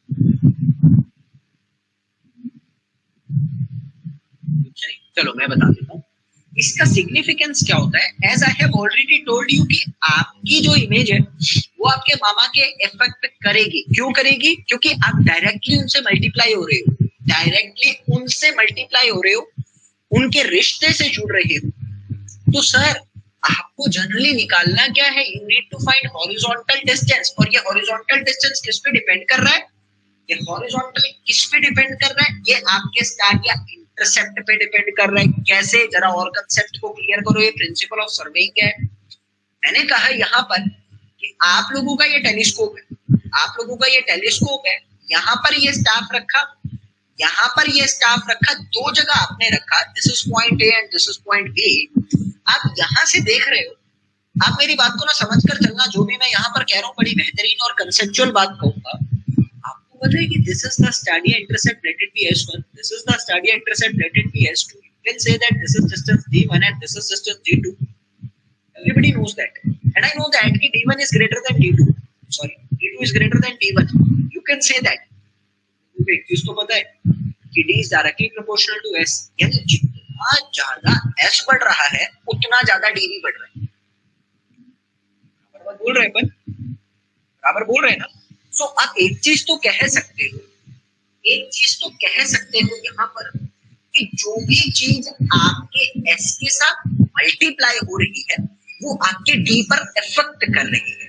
यानी सिग्निफिकेंस ऑफ k को पढ़ने से पहले एक चीज तो समझ आ रही है, यहाँ पर पहला पॉइंट करके लिखो, बहुत इंपॉर्टेंट है कि this k affect the value of d, this k affect the value of d। ये k जो है ये आपके d की वैल्यू को डायरेक्टली अफेक्ट कर रहा है। See that? आपको निकालना है, आपको d निकालना है और आपका एम क्या है? d जो है 100% करेक्ट होना चाहिए, d जो है वो 100% करेक्ट होना चाहिए, और वो करेक्ट बनाने के लिए ही तो k को मल्टीप्लाई कर रहे हो, बनाने के लिए ही तो k को मल्टीप्लाई कर रहे हो। तो k की सिग्निफिकेंस क्या हुई कि it is known to be as the correctness factor. इसको मैं क्या बोलता हूँ? It is known to be as the correction factor, it is known to be as the correction factor. Correction factor का क्या मतलब हुआ कि ये आपकी d की वैल्यू को सही बना रहा है। मेरे को इंग्लिश वर्ड नहीं आता, मेरे को कंसेप्ट आता है। Please have a concept, English word नहीं पता क्योंकि किसी किताब में नहीं लिखा, दुनिया की किसी किताब में लिखा हो तो बता देना, नहीं लिखा और कोई गलत भी नहीं कह सकता क्योंकि मैं तो प्रैक्टिकली सीख कर और फिर बताता हूँ। तो ये चीज समझ में आई। अभी बात आती है what is the significance of d here, what is the significance of sorry c। c क्या है? c is known to be as the additive constant. Sir ये वो है जो बाहर का बंदा, जो unknown unknown unknown unknown, same company में तुम भी हो और सेम कंपनी में अननोन भी है, तुम्हें लगता है तुम्हारा अननोन तुम्हारी परफॉर्मेंस को बढ़ने देगा? मेरे कंसेप्ट को समझना, तुम्हारा अननोन तुम्हारे साथ का, तुम्हारी फील्ड का, तुम्हारे डेजिग्नेशन पर आने की कोशिश करेगा, तुम्हारी परफॉर्मेंस को गिराएगा, पक्का 100% है। क्यों? सर मामा तुम्हारा है लेकिन इमेज तो उसे भी बनानी है ना, इतनी इमेज बना लेगा कि थोड़े दिन में तुम्हारे मामा को अपना बना लेगा। तो जाहिर सी बात है कि इट इज एडिटिव कांस्टेंट। तो ये क्या कर रहा है? ये आपके k की सिग्निफिकेंस को कम करने की कोशिश कर रहा है। और आई कैन से दैट गुंजाइश है ना, गुंजाइश का मतलब समझना, गुंजाइश का मतलब क्या होता है? तुमने कहा कि ये 100%, भाई जनरली क्या होता है, तुम इन मिस्त्रियों से या ठेकेदारों से बात करना, अरे बाबूजी मैंने तुम्हें कह दिया ना 101 रुपए लगेंगे तो 101 ही लगेंगे, और जब तुम काम कराते हो तो वो 110 बनते हुए देर नहीं लगती। मेरी बात को समझना, ये बाबूजी मैंने तुम्हें कह दिया, ये जनरली ठेकेदार और मिस्त्री की भाषा होती है और ये बड़ी कॉमन है, हम लोग नहीं कहते बाबूजी बाबूजी। मैंने क्या बोला? वो 101 इतने कॉन्फिडेंस से बोलता है कि तुम लोग करवा तो लेते हो और जब असली काम होता है तो 101 को 110 बनने में देर नहीं लगती। अभी बात आई यहां से, you can say that sir C का वैल्यू 0 होता है तो लिखते क्यों है? किसने कहा 0 होता है? किसने बोला 0 होता है तुम्हें? देवानंद किसने कहा 0 होता है? तुम समझ ही नहीं रहे, फिर वही अपना ज्ञान झाड़ रहे हो। पहले सुनते लो मेरी। आई एम सेइंग दैट कि तुम्हें पता है कि तुम्हारी कुछ गुंजाइश रह जाती है। What do you mean by the गुंजाइश?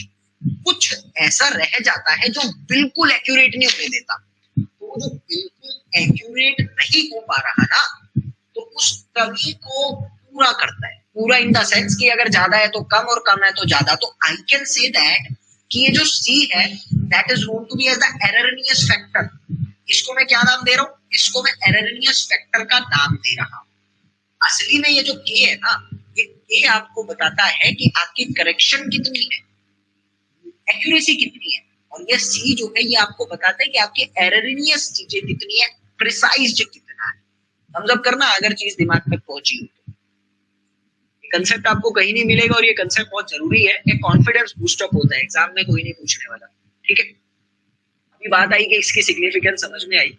अब तुम्हें पता है nothing is 100% ideal in this world. Rajasthan से है कि हाँ मैं हूं ना, रोहित चाहर मैं हूं ना, नथिंग इज 100%। कोई भी चीज 100% करेक्ट नहीं होती, बट क्या इस सिद्धांत को हम अपने जहन तक जाने देते हैं? अब राजस्थान से हो ये बता लो या फिर समझ लो। नरपत माली प्लीज मेरी बात को सुनिएगा, काम की बात बता रहा हूँ। तुम्हें पता है कुछ भी चीज 100% नहीं है। बाबूजी 101 में काम कर दूंगा, वो भी 110 में कर रहा था। अब तुम्हें पता है कि वो 110 में करेगा, क्या तुम इसको अलाउ करते हो 110 में करने के लिए? नहीं। आप क्या करते हो? यू हायर एन इंजीनियर, 110 में नहीं तो 104 103 में काम चला देगा। सर 100% कोई नहीं होता, बट यू नो दैट कि आप 100% अटेन करने की कोशिश करते हो। समझ में आ रहा है ना? तो वो कोशिश तो आपको करनी पड़ेगी। आपको पता है ये जो एररनियस चीज है, मेरे को ये एरर को हटाना ही पड़ेगा। और एक चीज याद रखना, एक चीज याद रखना, जिस काम में तुम बहुत मेहनत कर लेते हो ना, और वो काम बेशक गलत क्यों ना हो, लेकिन तुम उसका पूरा गुणगान गाओगे कि वो काम एकदम सही है। फैक्ट बात बोल रहा हूं। Now I am saying that कि आपको ये चीज तो क्लियर हो गई है कि ये जो आप लोगों का सी और ये जो के है, ये समझ में आया कि your work is to, M क्या बन रहा है मेरा यहाँ पर?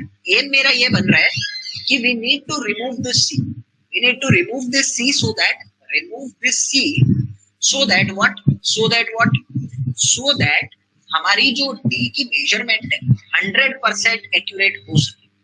ये डी की मेजरमेंट 100% एक्यूरेट हो सके, इसी को मैं कह रहा हूँ। क्या ये मेरा एम है? बराबर मत बोल रहा हूँ। सर आपको पता है आपके टेलीस्कोप में सिर्फ लेंस का कमाल है और कुछ नहीं है। आपको पता है आपके टेलीस्कोप में सिर्फ लेंस का कमाल है और कुछ नहीं है। लेंस से क्या कर रहे हो? लेंस से आप लोग देख रहे हो। देखने का मतलब क्या होता है? आपको पता है कि टेलीस्कोप के अंदर सिर्फ और सिर्फ लेंस है। इस कंसेप्ट को समझना बेसिक सी बात है। इस लेंस को आप लोग यूज कर रहे हो और लेंस में एरर आते हैं। Lenses having some error. Error दो तरह के होते हैं, ये मैंने पढ़ाया भी होगा आप लोगों को, मेरी ऑनलाइनर में दे रखा है, मैंने पहले कहा था मिलेगी। तो अभी बात आती है लेंस में एरर दो तरह के होते हैं। एक होता है आपका क्रोमेटिक एरर, एक होता है आपका स्फेरिकल एरर। क्रोमेटिक एबेरेशंस, एक होता है आप लोगों का स्फेरिकल एबेरेशंस। दो तरह की एबेरेशन जनरली आप लोगों को देखने को मिलती है, और इन एबेरेशंस के कारण आपकी जो रीडिंग होती है वो 100% ट्रू नहीं हो पाती। Due to these aberrations, your readings cannot be 100% true. So you can say that, ladies and gentlemen, our aim is to correct our lenses. Our aim is to correct that vision. उस vision को correct करना है, ये हमारा M है। बोल रहे हैं कहा उस 100% कंडीशन को मेंटेन करने के लिए ना हम कुछ एक्स्ट्रा लेंसेज का यूज करते हैं। तो हम क्या कर रहे हैं? हम यहाँ पर कुछ एक्स्ट्रा लेंस यूज कर रहे हैं। एक्स्ट्रा लेंस हम लोग यूज करते हैं तो अचीव 100% एक्यूरेसी। उस 100% एक्यूरेसी को अचीव करने के लिए जो एक्स्ट्रा लेंस का यूज कर रहे हैं, उस एक्स्ट्रा लेंस को हम लोग क्या कहते हैं प्यारे दोस्तों? उसको हम लोग नाम देते हैं एनालिटिक लेंस। उसको हम लोग क्या नाम देते हैं? उसको नाम देते हैं एनालिटिक लेंस। तुम्हें पता है मैंने इतनी बड़ी गाथा तुम्हें बोली, तुम लोगों ने मुझे वैल्यू पूरी पहले ही बता दी थी कि जब तुम ये 100% एक्यूरेसी को अटेन कर रहे हो तो एरर क्या हुआ? बिल्कुल खत्म। एक्यूरेसी कितनी हो गई? एक्यूरेसी कितनी हो गई? 100%। अब इतनी तो मुझे गारंटी है, पूरी जिंदगी में तुम्हें ये कहानी किसी ने नहीं बताई होगी कि ये 100 और 0 क्यों लिया जाता है। इतनी मेरी गारंटी है, ठीक है? और क्योंकि किताब में नहीं लिखी, तो तुम्हें ये तो समझ आया 100% एक्यूरेसी चल रही है यहाँ से और 0% एरर चल रहा है यहाँ से। अब तुम्हें पता है एक्यूरेट फैक्टर कौन सा था? एरर फैक्टर कौन सा था, आया कि नहीं आया, दैट इज वेरी इंपॉर्टेंट, सोचा नहीं। ठीक है, शायद इसीलिए मैं कह रहा हूँ कि मैं पहली बार ऐसी सर्वे पढ़ा रहा हूँ, मैंने आज तक नहीं। ठीक है, अभी बात आती है यहाँ से, ये सब क्लियर होने के बाद कुछ चीजों को क्लियर करना बहुत जरूरी है। तो अभी बात आती है कि प्रिंसिपल ऑफ सर्वेइंग कह लो, या फिर उसको नाम दे लेते हैं वर्किंग ऑफ सर्वेइंग, या फिर वर्किंग कह लो या प्रिंसिपल कह लो, एक ही बात है, प्रिंसिपल ऑफ सर्वेइंग। ठीक है, किस चीज पर बेस्ड रहता है वो चीज हमको क्लियर करनी है। और लेडीज एंड जेंटलमैन, होता क्या है कि सपोज मैंने कहा यहाँ से कि आपके पास एक टेलीस्कोप है, आपके पास एक टेलीस्कोप है, और इस टेलीस्कोप को आप क्या कर रहे हैं, you are using to view, you are using to it. तो अभी this is the centre of the telescope, आप क्या कर रहे हैं, यहाँ पर आप लोगों का एक लेंस है और this is your stadia hairs.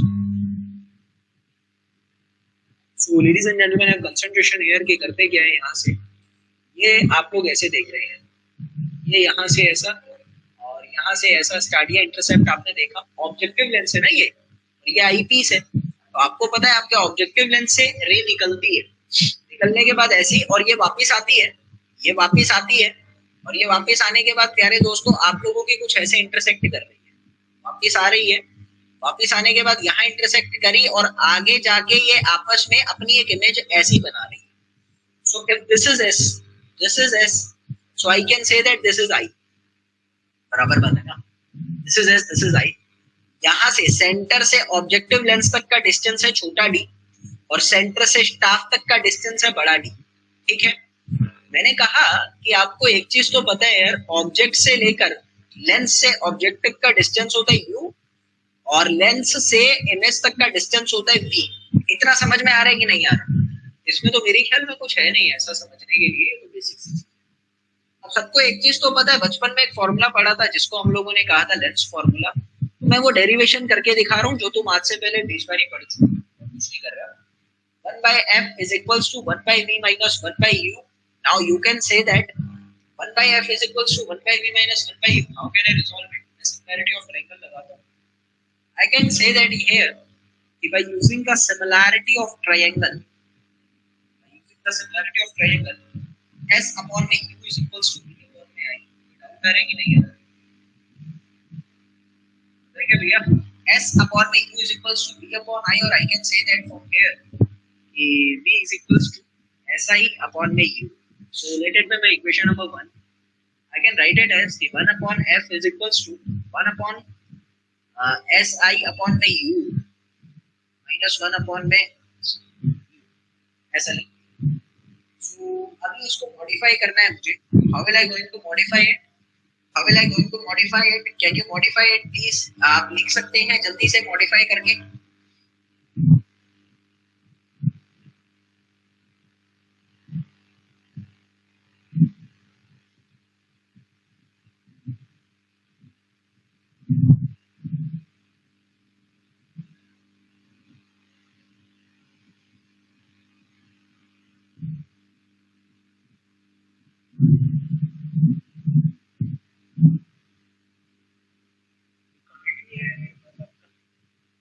चले नहीं कर देता हूँ।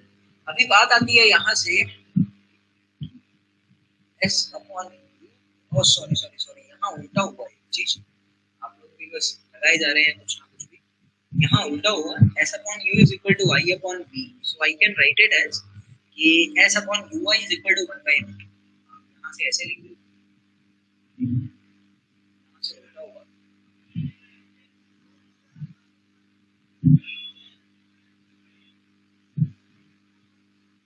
s upon ui is equals to 1 upon v। Now I can write it as 1 upon f is equals to में s upon ui minus 1 upon u, और I can write it as 1 upon f is equals to में 1 upon u into में s upon i minus 1। इस तरह से मैं लिख सकता हूँ, late it B second equation. ठीक है, अब तुम्हें एक चीज तो पता है लेडीज एंड जेंटलमैन, यहाँ पर कि आप लोग लिख सकते हैं बड़ा d is equals to छोटा d प्लस में u, बड़ा d is equals to में छोटा d प्लस में u। ऐसे देखो ना, u प्लस में छोटा d is equal to बड़ा d। तो अभी पुट कर दो यहाँ से, when you are going to put all the values, what you are going to get it, what you are going to get will get it as कि d is equals to में छोटा d plus में u की जगह मैं क्या लिखने वाला हूँ इस डायग्राम से, इससे उठा के लिखते हैं, इससे उठा के लिख देते हैं। क्या लिखने वाला हूँ u की जगह मैं यहाँ पर, u की जगह मैं टोटल यहाँ लिखने वाला हूँ प्लस में ऐसा में आई। इसको जब मैं सॉल्व करूंगा यहाँ, मेरे पास सॉल्व करने के बाद क्या आ रहा है आप लोग सॉल्व करके देखो, s माइनस में आई अपॉन में आई लिख सकता हूँ। यहाँ से जब मैं इसको सॉल्व करूंगा तो मेरे पास आ रहा है, यहाँ बना रहा हूँ, ठीक है। सर आपकी वॉइस मिसमैच हो रही है, तो कई बार क्या होता है कि अनअकैडमी की ऐप में एरर आ जाता है। 1 upon u is equals to में i अपॉन में s प्लस में i इनटू में f, और I can write it as s plus में i अपॉन में i इनटू में f इज इक्वल्स टू, और I can write it as f into में 1 प्लस में s अपॉन में i, इसको मैं ऐसा लिख सकता हूँ। साउंड प्रॉब्लम हो रही है, एक मिनट में रिफ्रेश कर लेता हूँ, एक मिनट का सब्र करेंगे।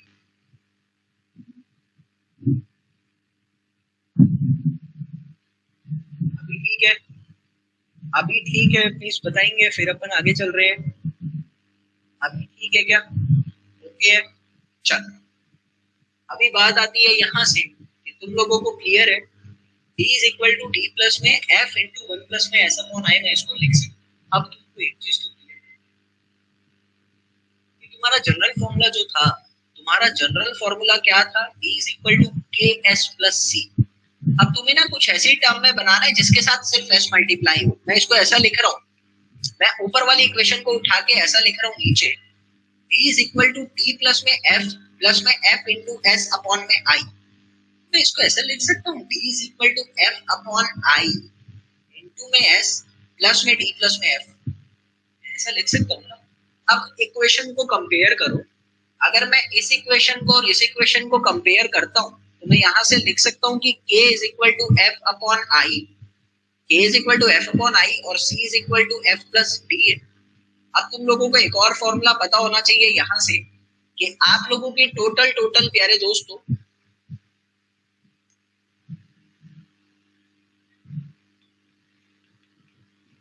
f अपॉन i और c is equal to k upon d, ये चीज क्लियर होनी चाहिए। अब मेरी तरफ से कुछ नया सीखने को मिलेगा आपको। क्वेश्चन अगर मैं पेपर सेट करता हूँ तो मैं आपको क्वेश्चन कैसा दूंगा, for analytic type of telescope, for analytic tacheometer, या ऐसा कह लो फॉर एनालिटिक टेक्योमीटर, यानी वो टेक्योमीटर जिसके अंदर एनालिटिक लेंस को यूज करा जाता है, वो एनालिटिक टेक्योमीटर के केस में आपकी फोकल लेंथ की वैल्यू कितनी होगी। जल्दी से आंसर करेंगे। एनालिटिक टेक्योमीटर के क्वेश्चन बहुत इजी है, सबको पता है, लेकिन एग्जाम में जब आता है ना तो हम लोग भूल जाते हैं क्योंकि नए पैटर्न में आता है। कर दिया सुमित टाक ने गलत, फोकल लेंथ की वैल्यू कितनी होनी चाहिए एनालिटिक टाइप ऑफ टेलीस्कोप के केस में, फोकल लेंथ की वैल्यू कितनी होनी चाहिए, जल्दी मुझे बताएंगे। सुमित टाक ऑलरेडी गलत कर चुका है। ये आई क्या बोल रहे हो, फोकल लेंथ की वैल्यू एनालिटिक के केस में कितनी होनी चाहिए, ये आपसे पूछा गया और मैं जब सॉल्व करूंगा तो तुम कहोगे ये था क्या। बहुत इजी चीज है जो मैं पूछ रहा हूँ आप लोगों से।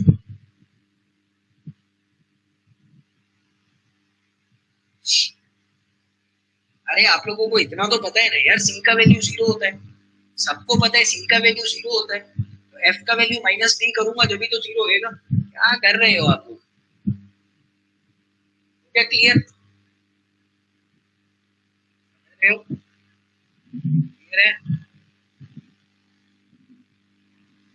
अब एक और क्वेश्चन और दिस टाइप ऑफ दिस, अभी तुम्हें कहा एफ इज इक्वल टू इतना होना चाहिए, फोकल लेंथ इतना होना चाहिए, और I can write it as कि डी का वैल्यू कितना होना चाहिए, डी का वैल्यू कितना होना चाहिए, ये भाई पता होना चाहिए आप लोगों को जल्दी से।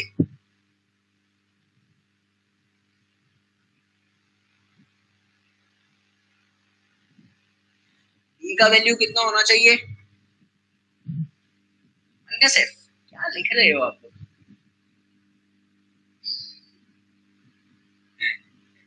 ऐसा कुछ नहीं है, मतलब हल्दी मचा रखी है तुम लोगों ने।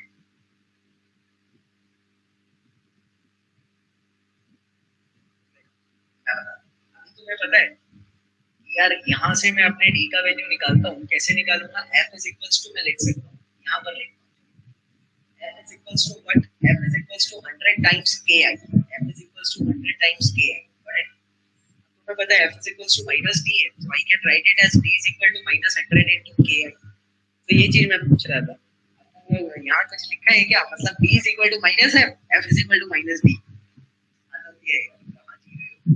बाय द वे ये चीज क्लियर है क्या? जल्दी मुझे बताएंगे, फिर हम लोग ना बढ़िया चीज पर आते हैं, आपको अच्छी लगेगी आगे। एक मिनट का सब्र करेंगे, मैं कुछ नया देख रहा था तुम लोगों के लिए, मुझे मिल नहीं रहा टॉपिक।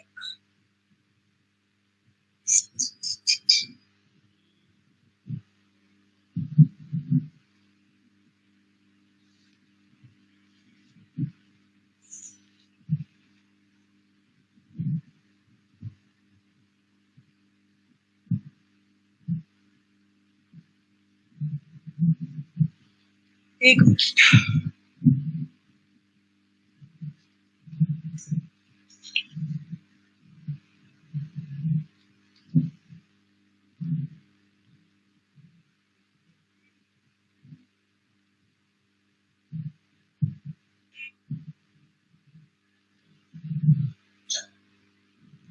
मिल नहीं रहा मेरे को, वो टॉपिक कराना तो था, मिल जाएगा तो करा। अभी बात आती है, नोट करके, इंपॉर्टेंट है, आपके एग्जाम में काम आता है जनरली। वैल्यू ऑफ द सी जो है, वैल्यू ऑफ द सी हम अप्रोक्सीमेटली इक्वल टू 0 रखने की कोशिश करते हैं, ठीक है? आपको पता है it can not be equal to 0, 100% ideal कुछ नहीं होता। तो क्या होता है, दो तरह के टेलीस्कोप आते हैं, एक होता है आपका इंटरनल फोकसिंग टाइप, एक होता है इंटरनल फोकसिंग टाइप टेलीस्कोप, उसके लिए हम सी कितना रखते हैं, और एक होता है आप लोगों का एक्सटर्नल फोकसिंग टाइप टेलीस्कोप, उसके लिए हम लोग अपना सी कितना रखते हैं। ये चीज याद होनी चाहिए, आपके एग्जाम में कई बार पूछ लेता है। तो बात आती है यहाँ से, when you are coming with external focusing type, तो 0.08 से 0.2 रखा जाता है, 0.08 से 0.2। When you are coming with internal focusing type, तो 0.3 से 0.5 के बीच में जनरली इसकी वैल्यू रखी जाती है। मीटर में इसका यूनिट रहता है, मीटर में इसका यूनिट रहता है, ठीक है? अब तुम लोगों से क्वेश्चन आता है, फर्दर एक क्वेश्चन आता है तुम लोगों से, which one is more correct, which one is more correct, internal और एक्सटर्नल? मुझे बताएंगे मोर एक्यूरेट कौन है, मोर एक्यूरेट कौन है according to my theory and my concept which I have already told it to you. So according to you and me, Nishant Mangla says that कि external is more correct.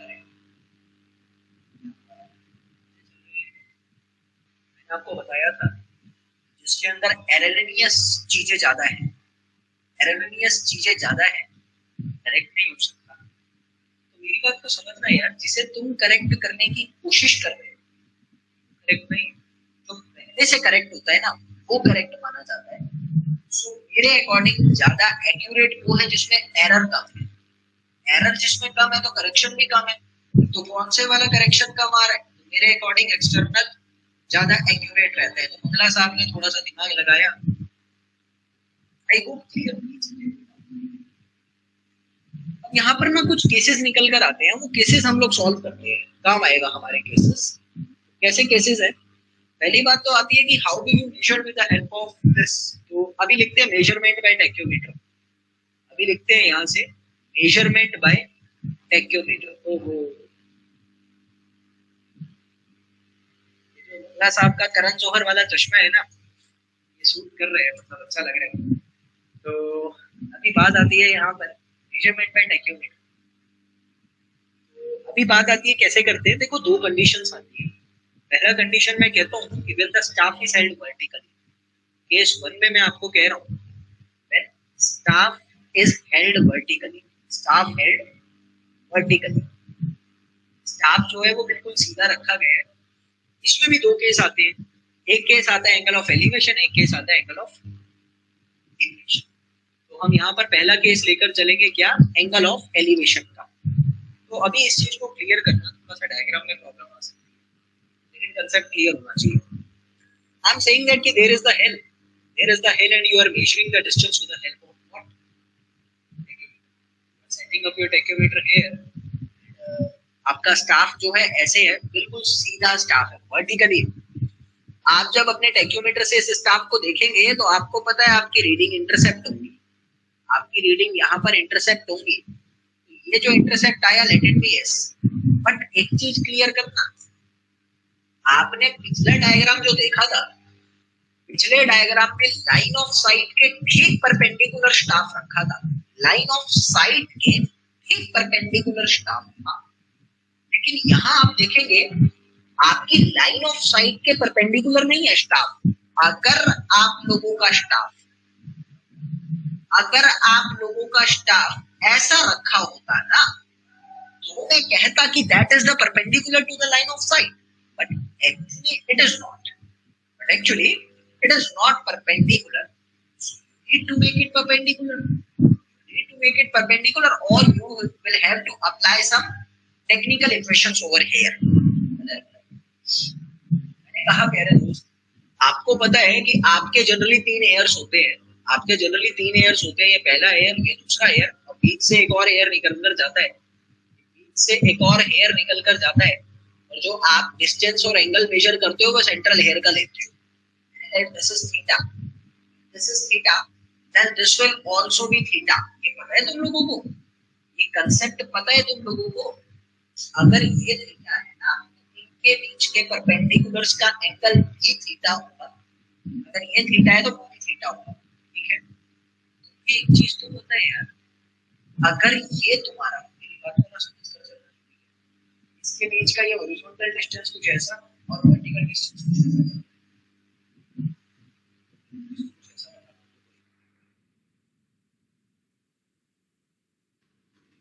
नहीं आ रही।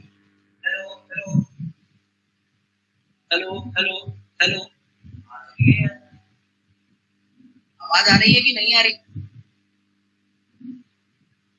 मेरे पास से तो आ रही है आवाज, आ रही है ना। चलो अभी आगे देखना यहाँ से।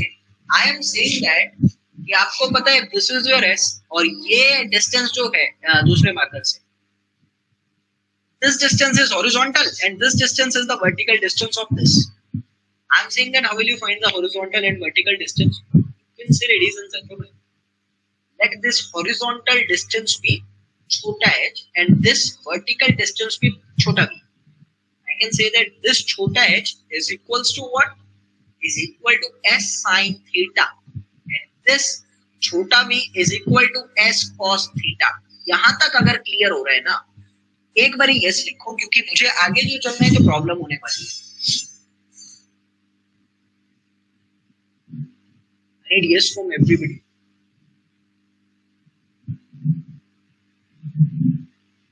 चलो, तो अभी आपको एक चीज तो पता है, you are going to measure, you are measuring the horizontal distance, and this horizontal distance is having the length L. This horizontal distance is having the length L from the center of the tachymeter to the position of the normal side. ये inclined tachymeter तक की position का point है L। बराबर बात बोल रहे हैं।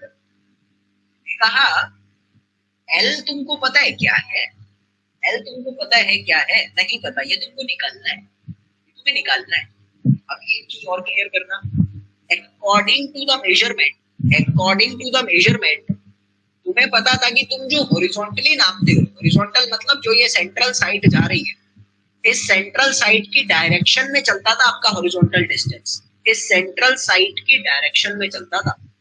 अगर उसी डायग्राम को मैं देखना चाहूँ ना, तो उस डायग्राम के केस में क्या होगा, यहाँ से डायग्राम पे ध्यान दो बस। उस डायग्राम के केस में क्या होगा, इसके सेंटर से इसी लाइन ऑफ साइट के अलोंग चलेगा आप लोगों का distance, and I am saying that this distance is as d, this distance is as d. So you can say that if this is d, it is measurable. Now everybody can say that if this is d, then what is L? If this is d, then what is L? Everybody can say that if this is d, then what is L? L is equals to d cos theta. d cos theta is equal to L आएगा। इतना तो समझ में आ चुका है। और horizontal distance कितना होगा? यहाँ से हॉरिजॉन्टल डिस्टेंस आपके पास आएगा टोटल L प्लस में S cos theta. L plus में S sine theta, sorry L plus में S sine theta, L plus में एस साइन थीटा। डायग्राम को देखो ना भाई, एल तो यहाँ तक आ रहा है ना, उसके आगे जो हॉरिजॉन्टल डिस्टेंस है वो भी तो ऐड करना पड़ेगा। आपको तो वर्टिकल तक जाना है, आपको तो वर्टिकल तक जाना है ना। एस प्लस में हॉरिजॉन्टल डिस्टेंस एच, मैंने कहा एल प्लस में एस साइन थीटा। अब तुम्हें पता है यहाँ से, अब तुम्हें पता है ई कैसे निकालता हूँ, ई कैसे निकालता हूँ, E is actually known to be S, E is actually known to be S what, E है वो इंक्लाइंड साइड पे चल रहा है। दोबारा से डायग्राम को देखो, आपका डी जो है ना वो आपके इस पोर्शन तक जा रहा है, आपका डी आपके इस पोर्शन तक जा रहा है, तो एडिशन करनी पड़ेगी यहाँ से। जब मैं कहूंगा तो ये वाला एस काम आएगा, अभी ये वाला ओरिजिनल एस ये था, लेकिन आप लोगों का यहाँ पर जो एस आ रहा है ये वाला काम आएगा आप लोगों के। और ये वाला एस क्या है मुझे पता है, that is equal to S cos theta, that is equal to S cos theta. दोबारा से देख सकते हो आप लोग, ये वाला एस आपको पता है जहां मार्कर चल रहा है, लेकिन आपको निकालना तो ये वाला है, ये है एस कॉस थीटा। तो तुम्हारे एस की जगह एस कॉस थीटा यूज होने वाला है। तो तुम्हें पता लग चुका है यहाँ से d is equal to was K S cos theta plus में सी। तुम यहाँ से लिख सकते हो l is equal to what, K S cos theta plus में सी इनटू में कॉस थीटा, प्लस में अभी मैं क्या लिखने वाला था यहाँ पर, टोटल हॉरिजॉन्टल डिस्टेंस कितना होगा, टोटल हॉरिजॉन्टल डिस्टेंस कितना आएगा आप लोगों का, जिसको आप लोगों ने एल के नाम से जाना था ना, टोटल हॉरिजॉन्टल डिस्टेंस आप लोगों का कितना आएगा, वो मैं कहूंगा यहाँ से एल प्लस में एस साइन थीटा। तो मेरे पास क्या निकल कर आ रहे हैं यहाँ पर, बड़ा H is equal to what, K S cos square theta plus C cos theta plus S sine theta. अब प्लीज एक बार थम्स अप करिएगा, समझ आया कि नहीं, हर बच्चा प्लीज करे तो ज्यादा अच्छा है, बहुत जरूरी है ये कंसेप्ट। अगर क्लियर है तो फिर आगे के कंसेप्ट में प्रॉब्लम नहीं आने वाली, बहुत इजी कंसेप्ट निकल जाएंगे। Okay, I need to find the vertical distance now, how will I going to find it now, I need to find vertical distance now, how will I going to find it ladies and gentleman. देखो अभी तुम्हें पता है कि तुम लोग vertical distance measure करने वाले हो यहाँ से,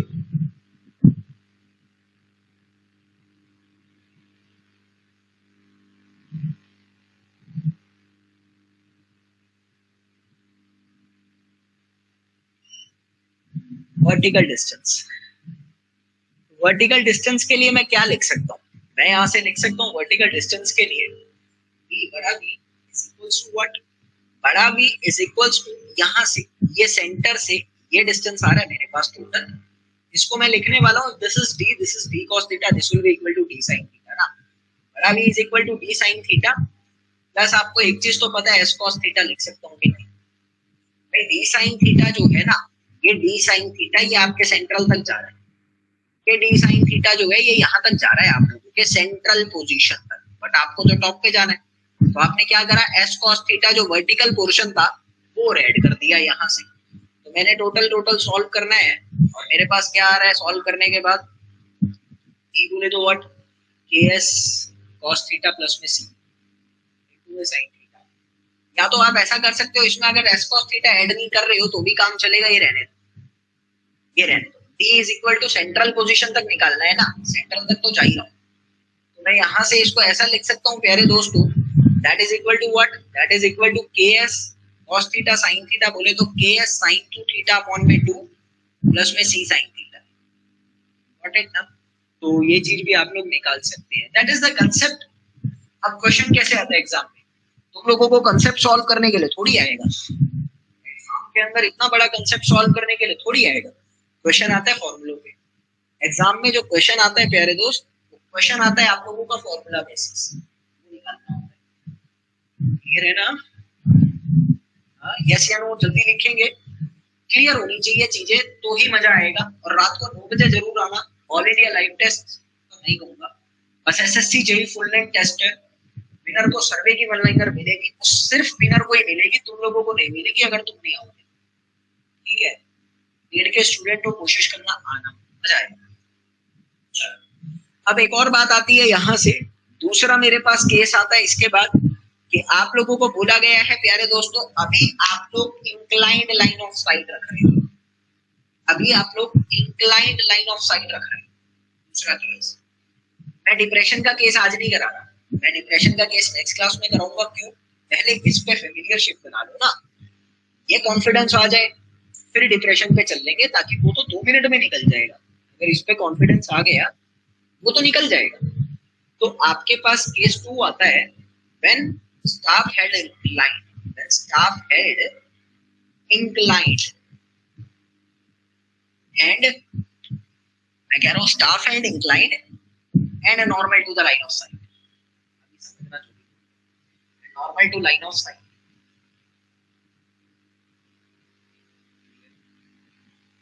तुम्हें पता है प्यारे दोस्त, यहां पर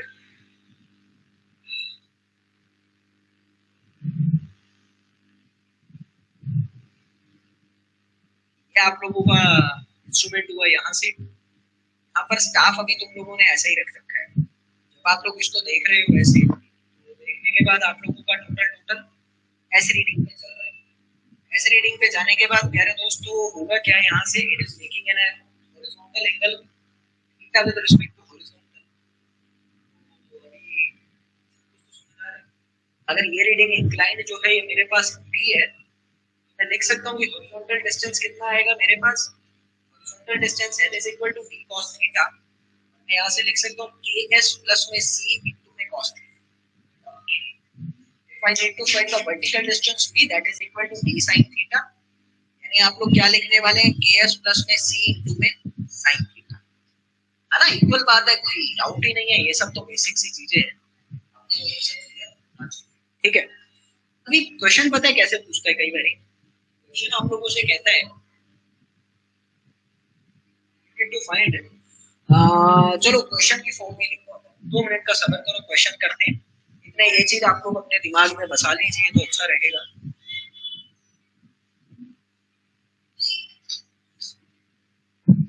क्वेश्चन कर रहे हैं, 1-2 क्वेश्चन कर लेते हैं, चीजें और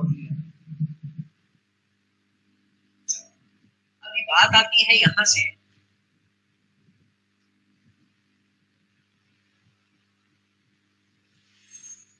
क्वेश्चन नंबर 1 आप लोगों को बोला गया है, क्वेश्चन 1 में क्या कहता है, stadia readings were taken on the vertical staff which is 60 metre away from the tacheometer 1।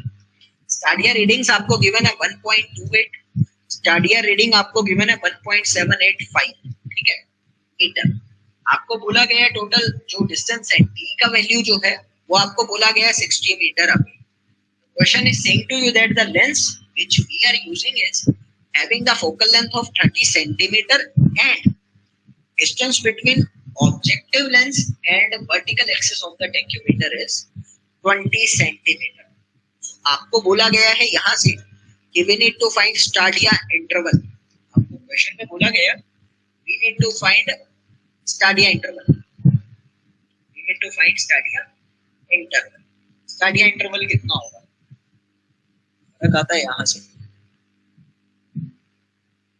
फर्क आता है यहाँ से। इस चीज को क्लियर करना, जो भी मैं आपको बोलूंगा 2 चीजें बताना चाहता हूँ। अभी क्वेश्चन आया तो दिमाग में आया, 2 शब्द आते हैं, एक शब्द आता है स्टाडिया इंटरसेप्ट, एक शब्द आपका आता है स्टाडिया इंटरसेप्ट, दूसरा शब्द आपका आता है स्टाडिया इंटरवल।